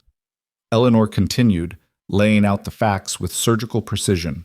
The network, the doctors, Thomas Reed, the ledger, Robert Caldwell. She held nothing back. And when she finished, she turned to Naomi. Now, I'd like my granddaughter to speak, not as a victim, but as a survivor who's demanding accountability. Naomi stepped to the microphone. Her hands were shaking, but her voice came out clear. My name is Naomi Brooks, she said, and I'm also Amara Whitman. I grew up in 7 different foster homes. I aged out of the system at 18 with nothing, no family, no history, no answers. I spent my entire life wondering why I was abandoned, why I wasn't good enough to keep, and now I know the truth. I wasn't abandoned because someone didn't want me. I was stolen because someone wanted to profit from me. She pulled the pendant from beneath her blouse, holding it up so the cameras could see. This necklace was given to my mother the night before she died. It's the only thing I have from before, the only thing that connects me to who I was supposed to be. And for 27 years, it was all I had because people like Thomas Reed and Robert Caldwell decided that babies were products to be bought and sold, that vulnerable mothers and grieving families were opportunities for profit. The room was completely silent. I'm here today because I'm not the only one. There are potentially hundreds of other people who were stolen and sold, who grew up not knowing their real families, and there are hundreds more people who adopted children believing everything was legitimate, who are about to learn the truth. This isn't just my story. It's all of ours, and we deserve justice. She paused, looking directly into the cameras. To everyone watching who was adopted in the 90s through private agencies that no longer exist, who has questions about their origins, who has felt like something about their story doesn't add up, there are resources being established, ways to search, ways to find answers. You're not alone, and you deserve the truth. Naomi stepped back. Eleanor put an arm around her shoulders. The questions came in a flood. How many babies were stolen? Who else was involved? What would happen to the adoptive families? Would criminal charges be filed? Eleanor fielded them with practiced ease, providing just enough information to satisfy without compromising the investigation. Finally, a journalist in the back stood. Ms. Brooks, Ms. Whitman, there are reports that Robert Caldwell is preparing a statement that he claims he adopted his son legitimately and had no knowledge of any illegal network. What's your response? Eleanor's smile was cold. Mr. Caldwell can make whatever claims he wants. The evidence speaks for itself. But if he didn't know, he knew, Naomi interrupted. He specifically requested a white male infant. He rejected me based on gender. That's not the behavior of someone going through legitimate channels. That's someone shopping for a product. And his son? Marcus Caldwell is also a victim in this. Do you believe he should face consequences? No, Naomi said firmly. Marcus Caldwell is innocent. He's as much a victim as I am. Maybe more because he's about to lose everything he thought was real. My goal isn't to destroy innocent people.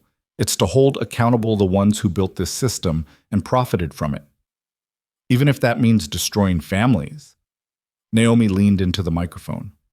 Families were already destroyed. The question is whether we acknowledge that or keep living the lie. The press conference lasted another hour. When it finally ended, Eleanor and Naomi retreated to a private office while Webb's team handled the aftermath. You did well, Eleanor said, pouring them both water from a crystal pitcher. I feel like I just painted a target on both our backs. You did, but targets are only dangerous if you're afraid of being hit. Eleanor handed her a glass. And we're not afraid anymore. Naomi's phone buzzed. A text from an unknown number. That took courage. Thank you. MC Marcus Caldwell. She showed it to Eleanor. He's talking to his father, Eleanor said. That text is him saying he's on our side now. What if his father still refuses? Then we prosecute and let the chips fall where they may. Eleanor set down her glass. But I think he'll cooperate. Because Marcus will make him understand that the alternative is worse. Naomi looked out at Manhattan, at the city stretching endlessly in every direction. Somewhere out there were other stolen children, other families torn apart by greed, other people carrying secrets that were about to explode. This is just the beginning, isn't it? She said. Yes, but it's the right beginning, the kind that leads somewhere good, even if the path is hard. What happens next? Eleanor smiled. Next, we get to work. We build cases. We find victims. We bring down everyone who profited from stolen children, and we make sure this never happens again. That's going to take years. Then we have years. Together. Naomi turned to face her grandmother. This woman who'd lost everything and fought to get it back.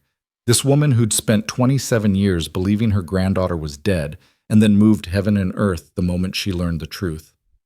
Thank you, Naomi said quietly, for not giving up on me, even when you didn't know I existed. Eleanor pulled her into an embrace. I never gave up on you. I just didn't know where to look. But now I've found you, and I'm never letting go again. They stood like that as the sun set over Manhattan, casting long shadows through the windows. Two women who'd been strangers days ago. Family now. Bound by blood and loss and the fierce determination to make something meaningful from the wreckage. Outside, the media was already spinning the story into 1,000 different narratives.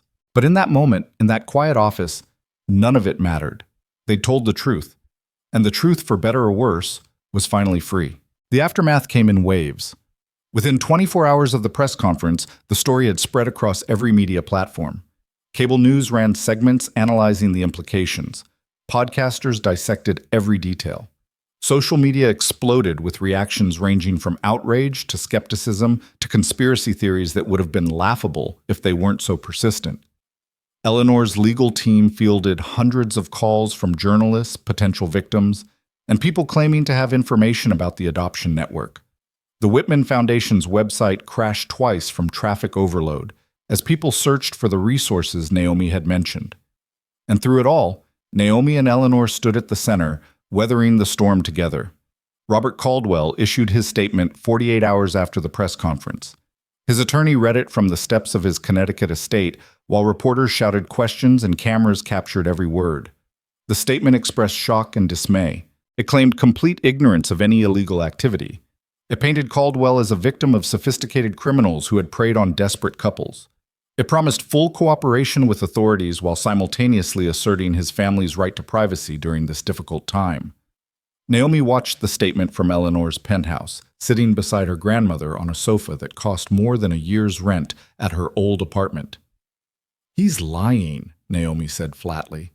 Of course he's lying, Eleanor replied, but he's doing it publicly, which means he knows the evidence is damning. He's trying to get ahead of the narrative. Marcus Webb entered with fresh documents. Caldwell's attorney contacted the DA an hour after the statement. They want to negotiate terms for his cooperation. What are they offering? Eleanor asked. Everything. Financial records showing payments to the network, names of other buyers he knows about, communications with the facilitators. He's giving us the entire Connecticut branch of the operation. In exchange for what? Immunity from prosecution, protection for his son's identity, and a confidential settlement that keeps the details out of public court proceedings. Eleanor's expression turned glacial. Absolutely not. He doesn't get to buy his way out of this. Ms. Whitman, with respect, this isn't about what he deserves. It's about what we can accomplish. Caldwell's information could lead us to 30, maybe 40 other stolen children. Without his cooperation, we're looking at years of investigation with no guarantee of success. And with his cooperation, he walks free while Thomas Reed rots in prison. Where's the justice in that? Marcus Webb set down his briefcase and sat across from them. There is no justice that satisfies everyone. That's the reality of prosecuting a conspiracy this large. We can pursue perfect justice and recover maybe a dozen cases, or we can accept imperfect justice and potentially reunite 40 families. Those are the options. Naomi had been quiet, processing. Now she spoke. What does Marcus think? Marcus Caldwell, I mean. Has anyone asked him what he wants? Webb pulled out his phone and checked his messages. He's been in contact with Detective Morrison. He says he'll support whatever decision you make, Ms. Brooks. But he's asked if he can speak with you directly. Off the record. Eleanor started to object, but Naomi cut her off. Set it up. I want to hear what he has to say.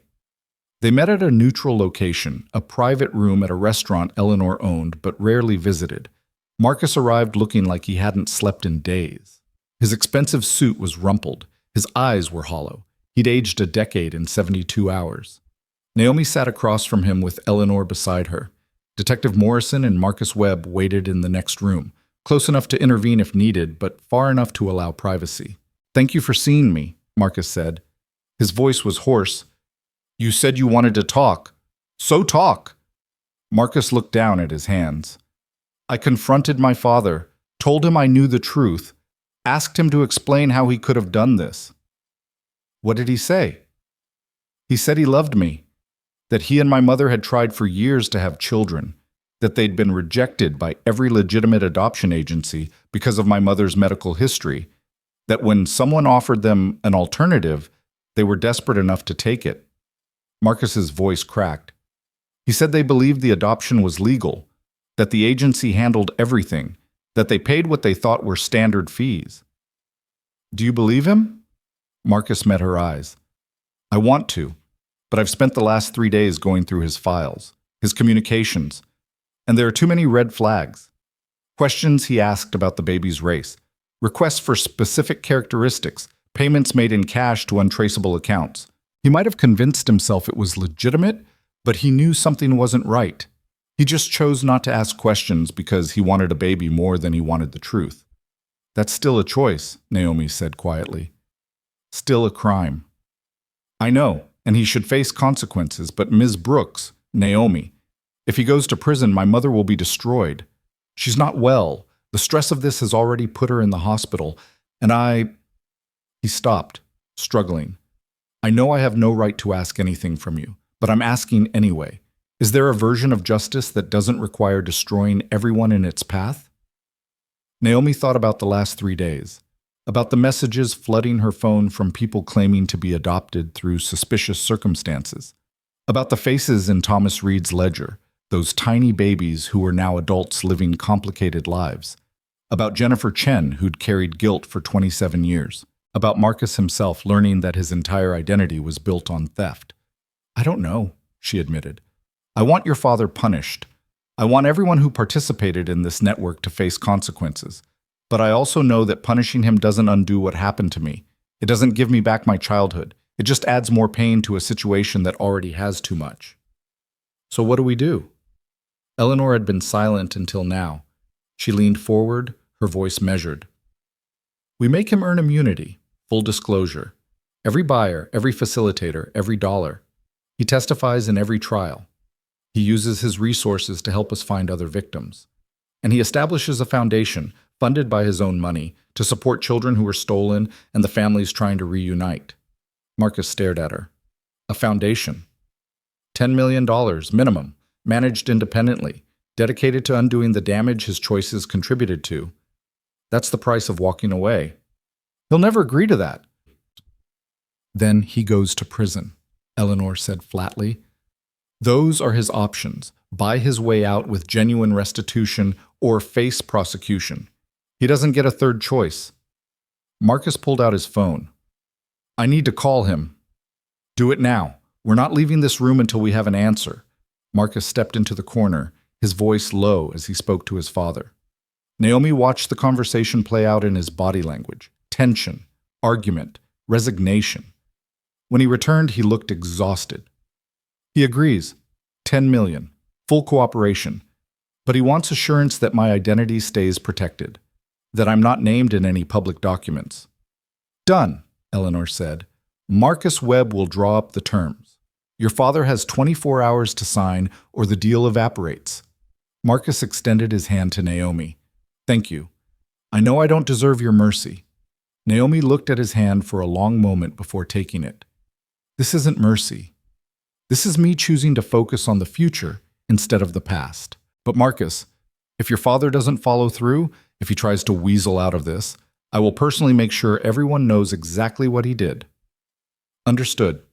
After he left, Eleanor turned to Naomi. That was generous of you, more generous than he deserved. Maybe, but I've spent my whole life carrying other people's choices. I'm tired of it.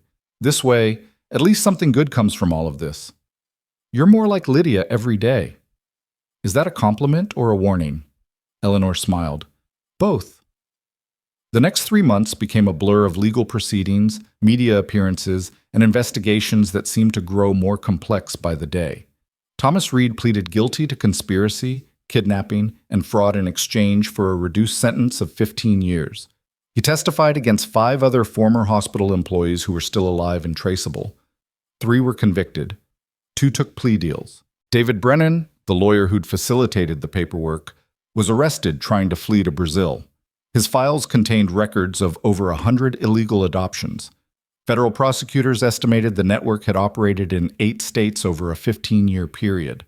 Jennifer Chen testified against her brother's estate, providing details that helped investigators understand how the medical side of the conspiracy had functioned. She was granted immunity in exchange for her cooperation, but resigned from nursing entirely. The guilt, she told Naomi in a brief phone call, was too much to carry while caring for others. And slowly, painstakingly, victims began to come forward. A woman in Boston who'd always questioned why her adoption records were sealed. A man in Philadelphia who'd been told his birth mother died but could never find a death certificate. A couple in Baltimore who'd adopted twins and were now discovering those twins had been stolen from a mother who'd been told they were stillborn. The stories poured in, each one a variation on the same terrible theme. Families destroyed by greed, children stolen and sold, lies that had compounded over decades until the truth seemed impossible to unravel. Eleanor threw the full weight of the Whitman Foundation behind the effort. She hired investigators, funded DNA testing, established legal resources for families trying to navigate reunification. The foundation Marcus Webb had negotiated became the Lydia Whitman Center for Adoption Justice, headquartered in Newark with satellite offices in 5 cities. Robert Caldwell, true to his word, provided the initial funding and testified in 3 separate trials. His cooperation helped secure convictions that might otherwise have been impossible.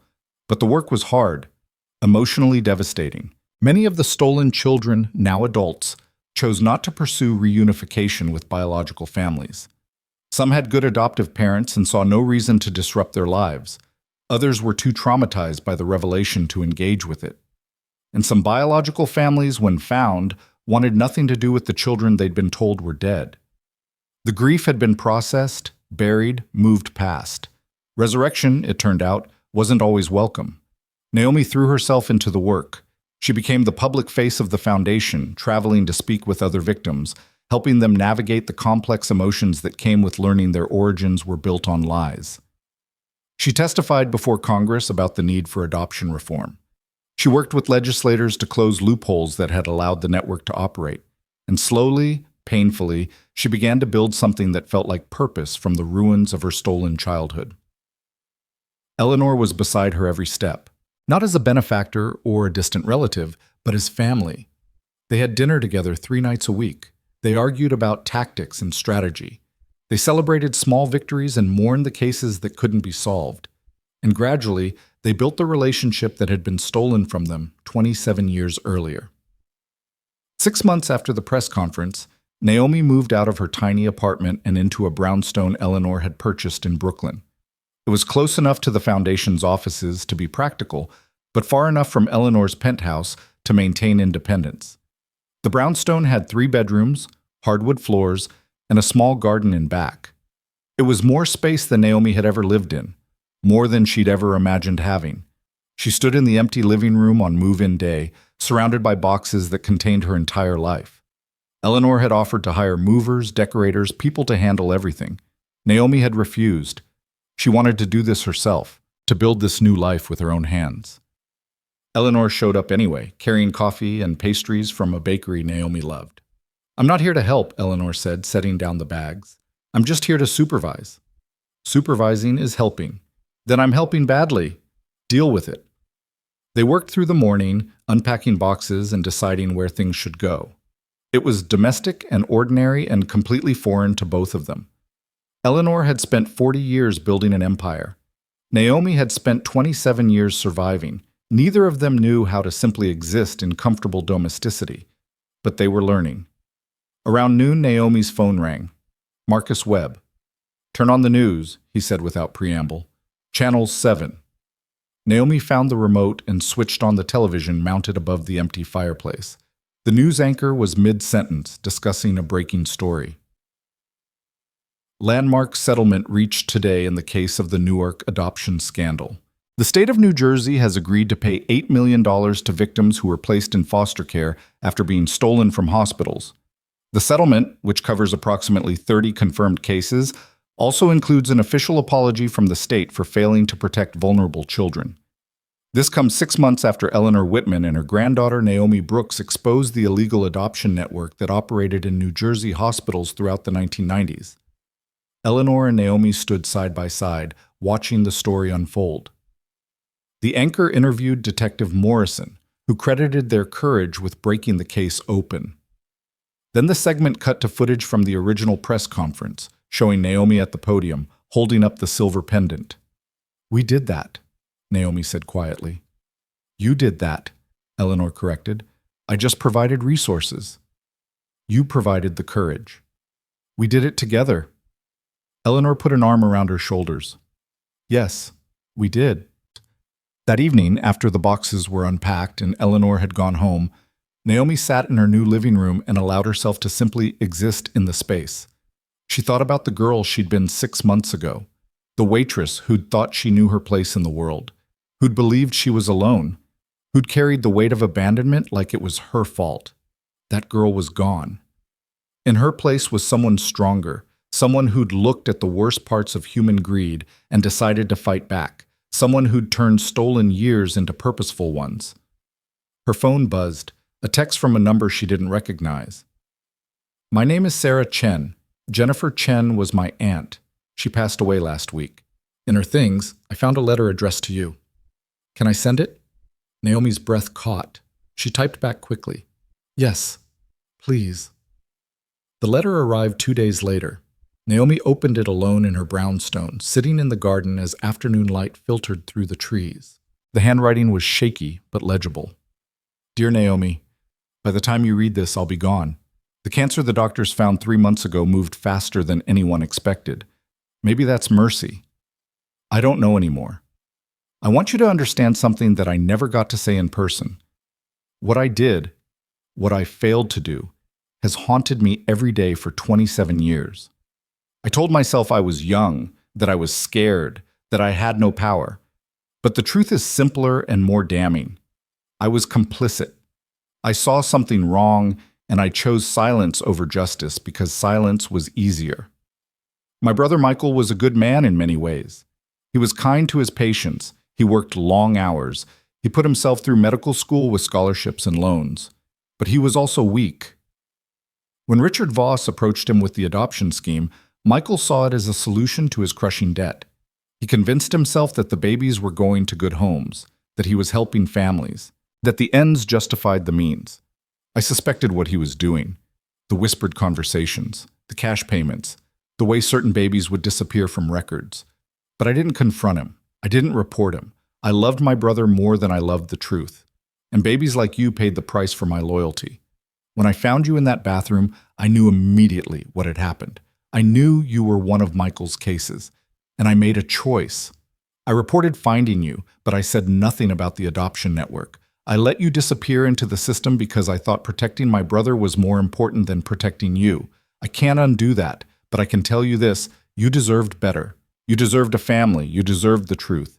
And I'm sorry that the adults who should have protected you, including me, failed so completely. I hope you find peace. I hope you find family. I hope you become everything that was stolen from you. And I hope someday you can forgive people like me who knew better but didn't do better. With deepest regret, Jennifer. Chen Naomi read the letter 3 times. Then she folded it carefully and placed it in a drawer in her bedroom. Not to forget it, but to let it be one piece of her story instead of the whole thing. Jennifer Chen had carried guilt until it killed her. Naomi refused to do the same. She'd spent too many years carrying other people's choices. This was her life now. Her choice. And she was choosing forward motion over backward grief. The first anniversary of the press conference arrived with surprising quietness. The media had mostly moved on to newer scandals. The foundation continued its work, but without the frantic intensity of those first months. Cases were still being investigated, families still being reunited, but the process had become systematic rather than chaotic. Eleanor hosted a private gathering at her penthouse to mark the occasion. Not a celebration exactly, more an acknowledgement of how far they'd come and how far they still had to go. Daniel Cross was there with his final report. Of the 200 suspected victims from Dr. Voss's network, they'd confirmed identities for 83.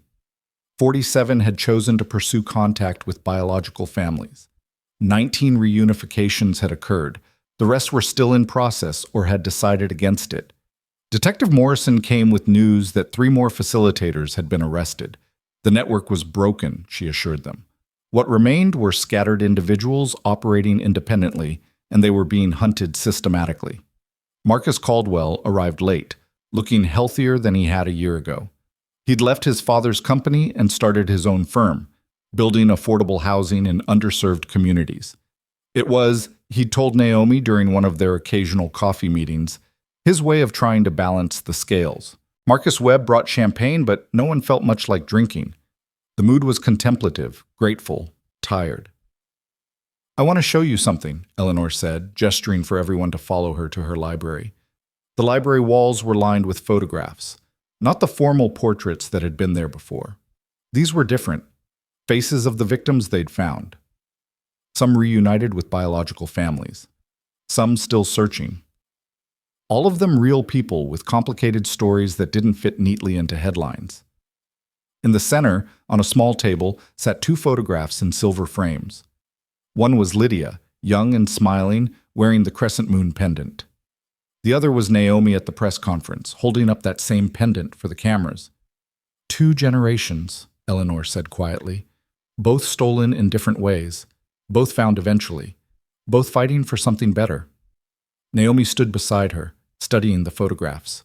She saw the resemblance now, in the shape of their smiles, the determination in their eyes, the way they both seemed to be challenging the camera to look away. "I wish I'd known her," Naomi said. "So do I. But you carry her forward. Every person you help, every family you reunite, every time you choose justice over vengeance. That's Lydia's legacy. That's what she would have done." "How do you know?" "Because it's what you do. And you're her daughter." The evening wound down slowly. People left in pairs and clusters until only Eleanor and Naomi remained, sitting in the library surrounded by photographs of lives interrupted, and in some cases, repaired. "What happens now?" Naomi asked. "We've done what we set out to do. The network is exposed. The cases are being processed. What's next?" Eleanor smiled. "Next, we live. We build the foundation into something sustainable. We help the people who are still searching. We push for legislation. We make sure this can never happen again." She paused. "And we figure out what it means to be a family, really be one. Not just in crisis mode, but in ordinary life. I don't know how to do ordinary. Neither do I. But we have time to learn.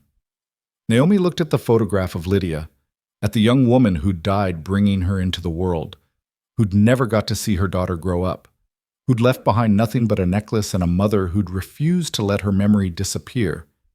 "Thank you," Naomi said, "for not giving up, for fighting when you didn't even know I was alive to fight for." Eleanor took her hand. "You're my granddaughter. Giving up was never an option." They sat in comfortable silence as the city lights flickered on beyond the windows. Two women who'd been strangers a year ago. Family now in the truest sense. Not because of blood alone, but because they'd chosen each other every day since that night in the restaurant. Because they'd fought together, grieved together, built something meaningful together. The necklace hung around Naomi's neck, catching the lamplight. No longer a symbol of what had been lost. Now a reminder of what had been found. 3 years passed. The foundation expanded to 12 cities. 68 successful reunifications had occurred. Legislation passed in 5 states requiring better oversight of private adoptions. The adoption network that had operated for 15 years was completely dismantled. Every major player was either in prison, deceased, or had provided testimony that led to further convictions. Naomi completed her degree at NYU, studying social work with a focus on child welfare. She spoke at conferences about adoption reform. She worked with legislators to strengthen protections for vulnerable mothers and children. She became, in Eleanor's words, a force of nature. But she also became something else. Something quieter, but equally important. She became someone who could sit in a coffee shop without constantly looking over her shoulder. Someone who could make plans for the future without the weight of the past crushing every possibility. Someone who had a family she called on holidays and argued with about politics and loved fiercely. On a Tuesday morning in November, Naomi and Eleanor stood together in front of the Newark Memorial Hospital Administration Building. The hospital had fought the placement of a memorial for years, citing liability concerns and public relations nightmares. Eleanor had fought back with lawyers, public pressure, and eventually a donation large enough to make refusal impossible. The memorial was simple. A bronze plaque mounted on a stone base. It listed no names, gave no details, just a statement. In memory of the children stolen from this hospital between 1992 and 1998. May the truth bring healing. May justice bring peace. May love bring redemption. Hospital administrators stood awkwardly to one side. Media cameras captured the moment, but Naomi barely noticed them. She stood with Eleanor's arm around her shoulders, staring at the words that finally, officially, acknowledged what had happened. "It's not enough," Naomi said quietly. "No," Eleanor agreed, "but it's something, and sometimes something is where we start building everything." A small crowd had gathered, other victims who'd been found, biological parents who'd been reunited with children they thought were dead. Adoptive parents who'd learned the truth and chosen to help their children find their origins. Marcus Caldwell stood near the back, his mother beside him. She'd recovered from her illness and had spent the last year volunteering at the foundation, trying to make amends for what her husband had done. One by one, people approached the memorial. Some touched the plaque, some left flowers. Some just stood in silence, bearing witness. When the ceremony ended and the cameras packed up, when the crowd dispersed, and the administrators retreated to their offices, Naomi and Eleanor remained. "Do you think she knows?" Naomi asked. "Lydia, do you think she knows we found each other?" Eleanor was quiet for a long moment. "I think if there's any justice in the universe beyond what we make ourselves, then yes. She knows, and she's proud of you. I wish I could have met her. You carry her in you. Every time you fight for someone who can't fight for themselves, every time you choose truth over convenience, that's Lydia. That's her living on through you." Naomi touched the pendant at her throat. She'd worn it every day for 27 years before she knew what it meant. Now she wore it as a choice, as a statement, as a connection to the mother she'd never known and the grandmother who'd moved heaven and earth to find her. "What would you have told her?" Naomi asked.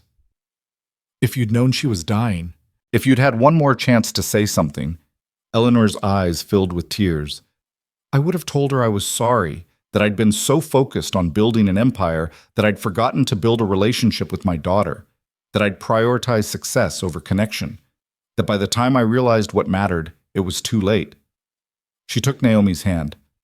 But I'd also tell her that her daughter is extraordinary, that she grew up strong and kind despite everything that was done to her, that she's changing the world in ways that matter, and that I'm honored to know her. She'd be proud of you too, Naomi said, for not letting this go, for fighting when everyone else would have accepted the lie. We're both fighters. It runs in the family.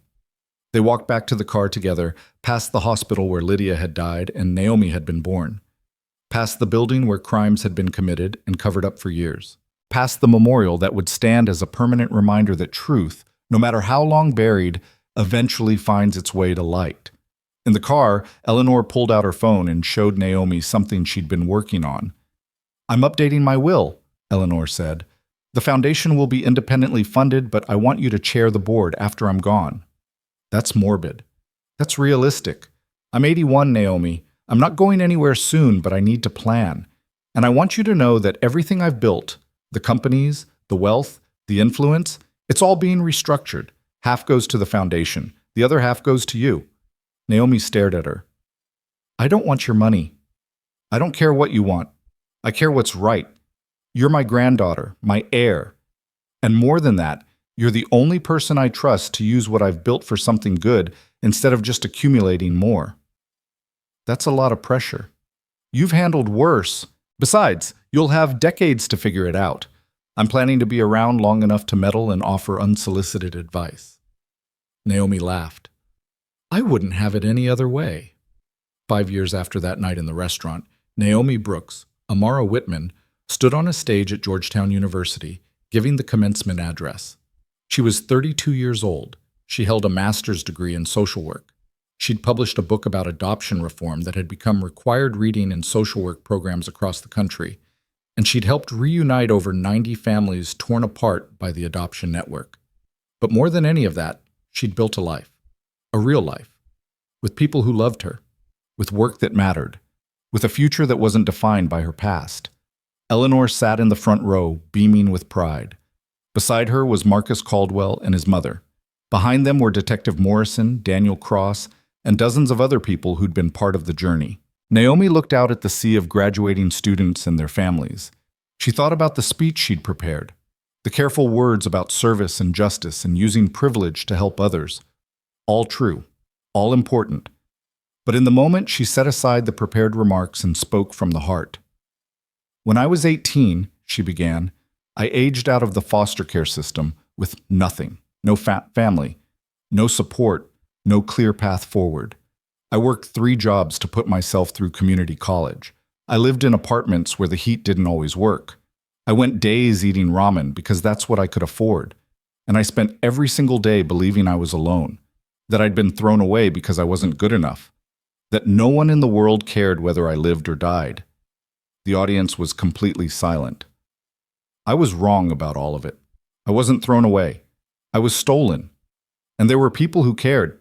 They just didn't know I existed because someone had erased me from the records, had made me disappear so completely that even the people who should have been looking for me thought I was dead. She paused, gathering her thoughts. I tell you this not for sympathy, but for context, because the last 5 years have taught me something crucial about the world. Systems fail. Institutions fail. People fail. But truth? Truth has a way of surviving even the most determined attempts to bury it. And when truth finally emerges, it gives us a choice.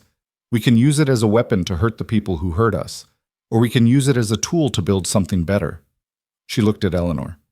I chose to build, with the help of people who believed in me even when I didn't believe in myself. And together we've created something that I hope will outlive all of us. A commitment to protecting the vulnerable, to demanding transparency, to ensuring that no child ever again disappears into a system designed to make them invisible. The graduates were leaning forward now, engaged. So my challenge to you as you leave this place and enter the world is this. When you see injustice, speak up. When you see systems failing, demand better. When you see people being erased or ignored or treated as less than human, be the person who says, no, this is wrong and I'm going to do something about it. You don't need to be wealthy or powerful or connected. You just need to care enough to act, and to keep acting even when it's hard, even when it's thankless, even when you're told to be quiet and move on. She touched the pendant at her throat. This necklace was the only thing I had from my mother.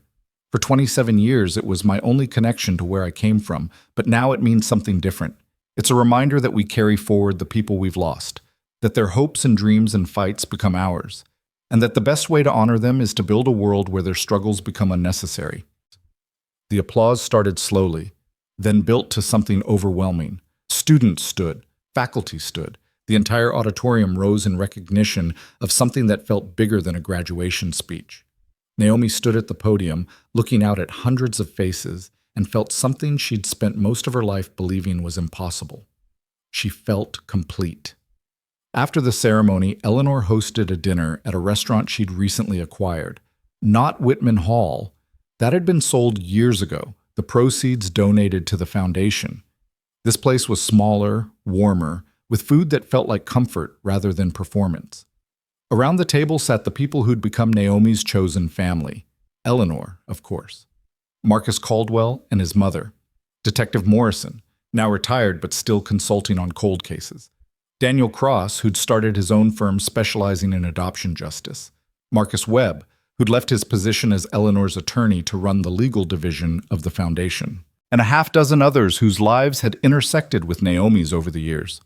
They ate and laughed and told stories about the early days when everything had felt impossible, when Thomas Reed was still at large and the network seemed too big to fight, when the media had been skeptical and the legal obstacles had seemed insurmountable.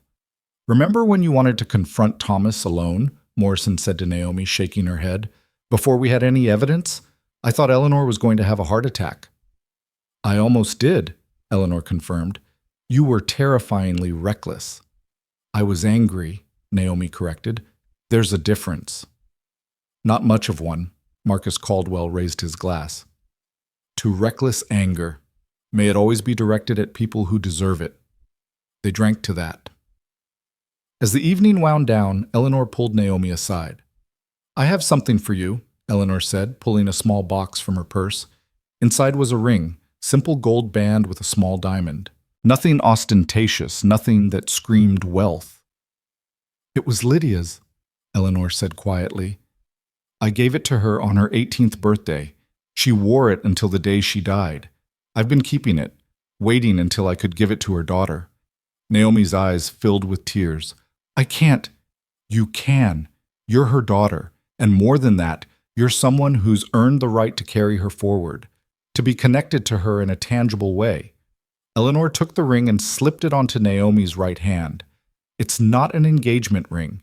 It's not a promise of anything except this. You're not alone anymore.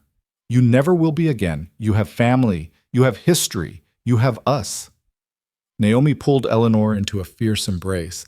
"Thank you for everything, for fighting, for believing, for making me part of your life when you could have just written a check and walked away." "Writing checks is easy," Eleanor said. "Building a family is hard, but it's worth it. You're worth it." They held each other as the restaurant bustled around them, two women who'd been strangers 5 years ago, but who now couldn't imagine life without each other. That night, Naomi returned to her brownstone in Brooklyn. It was late. She was exhausted, but she felt lighter than she had in years. She made tea and sat in her garden, looking up at the stars barely visible through the city's light pollution. She thought about the girl she'd been, the one who'd believed she was unwanted, who'd carried the weight of abandonment like it was her identity. That girl was gone. In her place was someone who knew her worth, who understood that being stolen didn't make her worthless, that being abandoned to a bathroom didn't mean she was disposable, that the failures of adults didn't define her value. She thought about Thomas Reed serving his sentence in a federal prison upstate, about Robert Caldwell, stripped of his reputation but free because he'd provided information that saved others, about Jennifer Chen, who died carrying guilt that was never fully hers to carry, about Dr. Voss and all the others who'd built an industry on stolen children. She didn't forgive them, but she didn't hate them anymore either. Hate was too heavy to carry. It took up space that she needed for better things. Her phone buzzed, a text from a number she didn't recognize. My name is Amanda. I think I'm one of the stolen babies from Newark. I just saw your speech. Can you help me? Naomi read the message twice, and then she typed back, Yes, I can help. Call me tomorrow. We'll figure this out together. Because that was the work now. Not revenge. Not punishment. Just the patient, exhausting, crucial work of finding people who are lost and helping them find their way home. She thought about Lydia, about the mother she'd never known, but who'd given her life, who'd held her for those few precious minutes before dying, who'd loved her enough to name her Amara. I'm doing okay, Naomi whispered to the night sky, to the mother who couldn't hear her, to the universe that had taken so much and, against all odds, given some of it back. I'm doing better than okay. I'm building something that matters, something you'd be proud of. The stars offered no answer, but Naomi didn't need one. She had Eleanor. She had her work. She had a family built from choice rather than blood alone. She had a future that was hers to write. And she had the silver crescent moon pendant hanging around her neck, no longer a symbol of loss.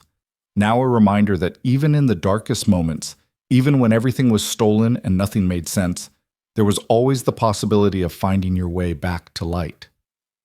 Naomi Brooks, Amara Whitman, had been stolen as a baby, abandoned in a bathroom, erased from records. But she'd survived. She'd fought. She'd found her way back to family. And now she was helping others do the same. That was justice. That was redemption. That was love. That was enough.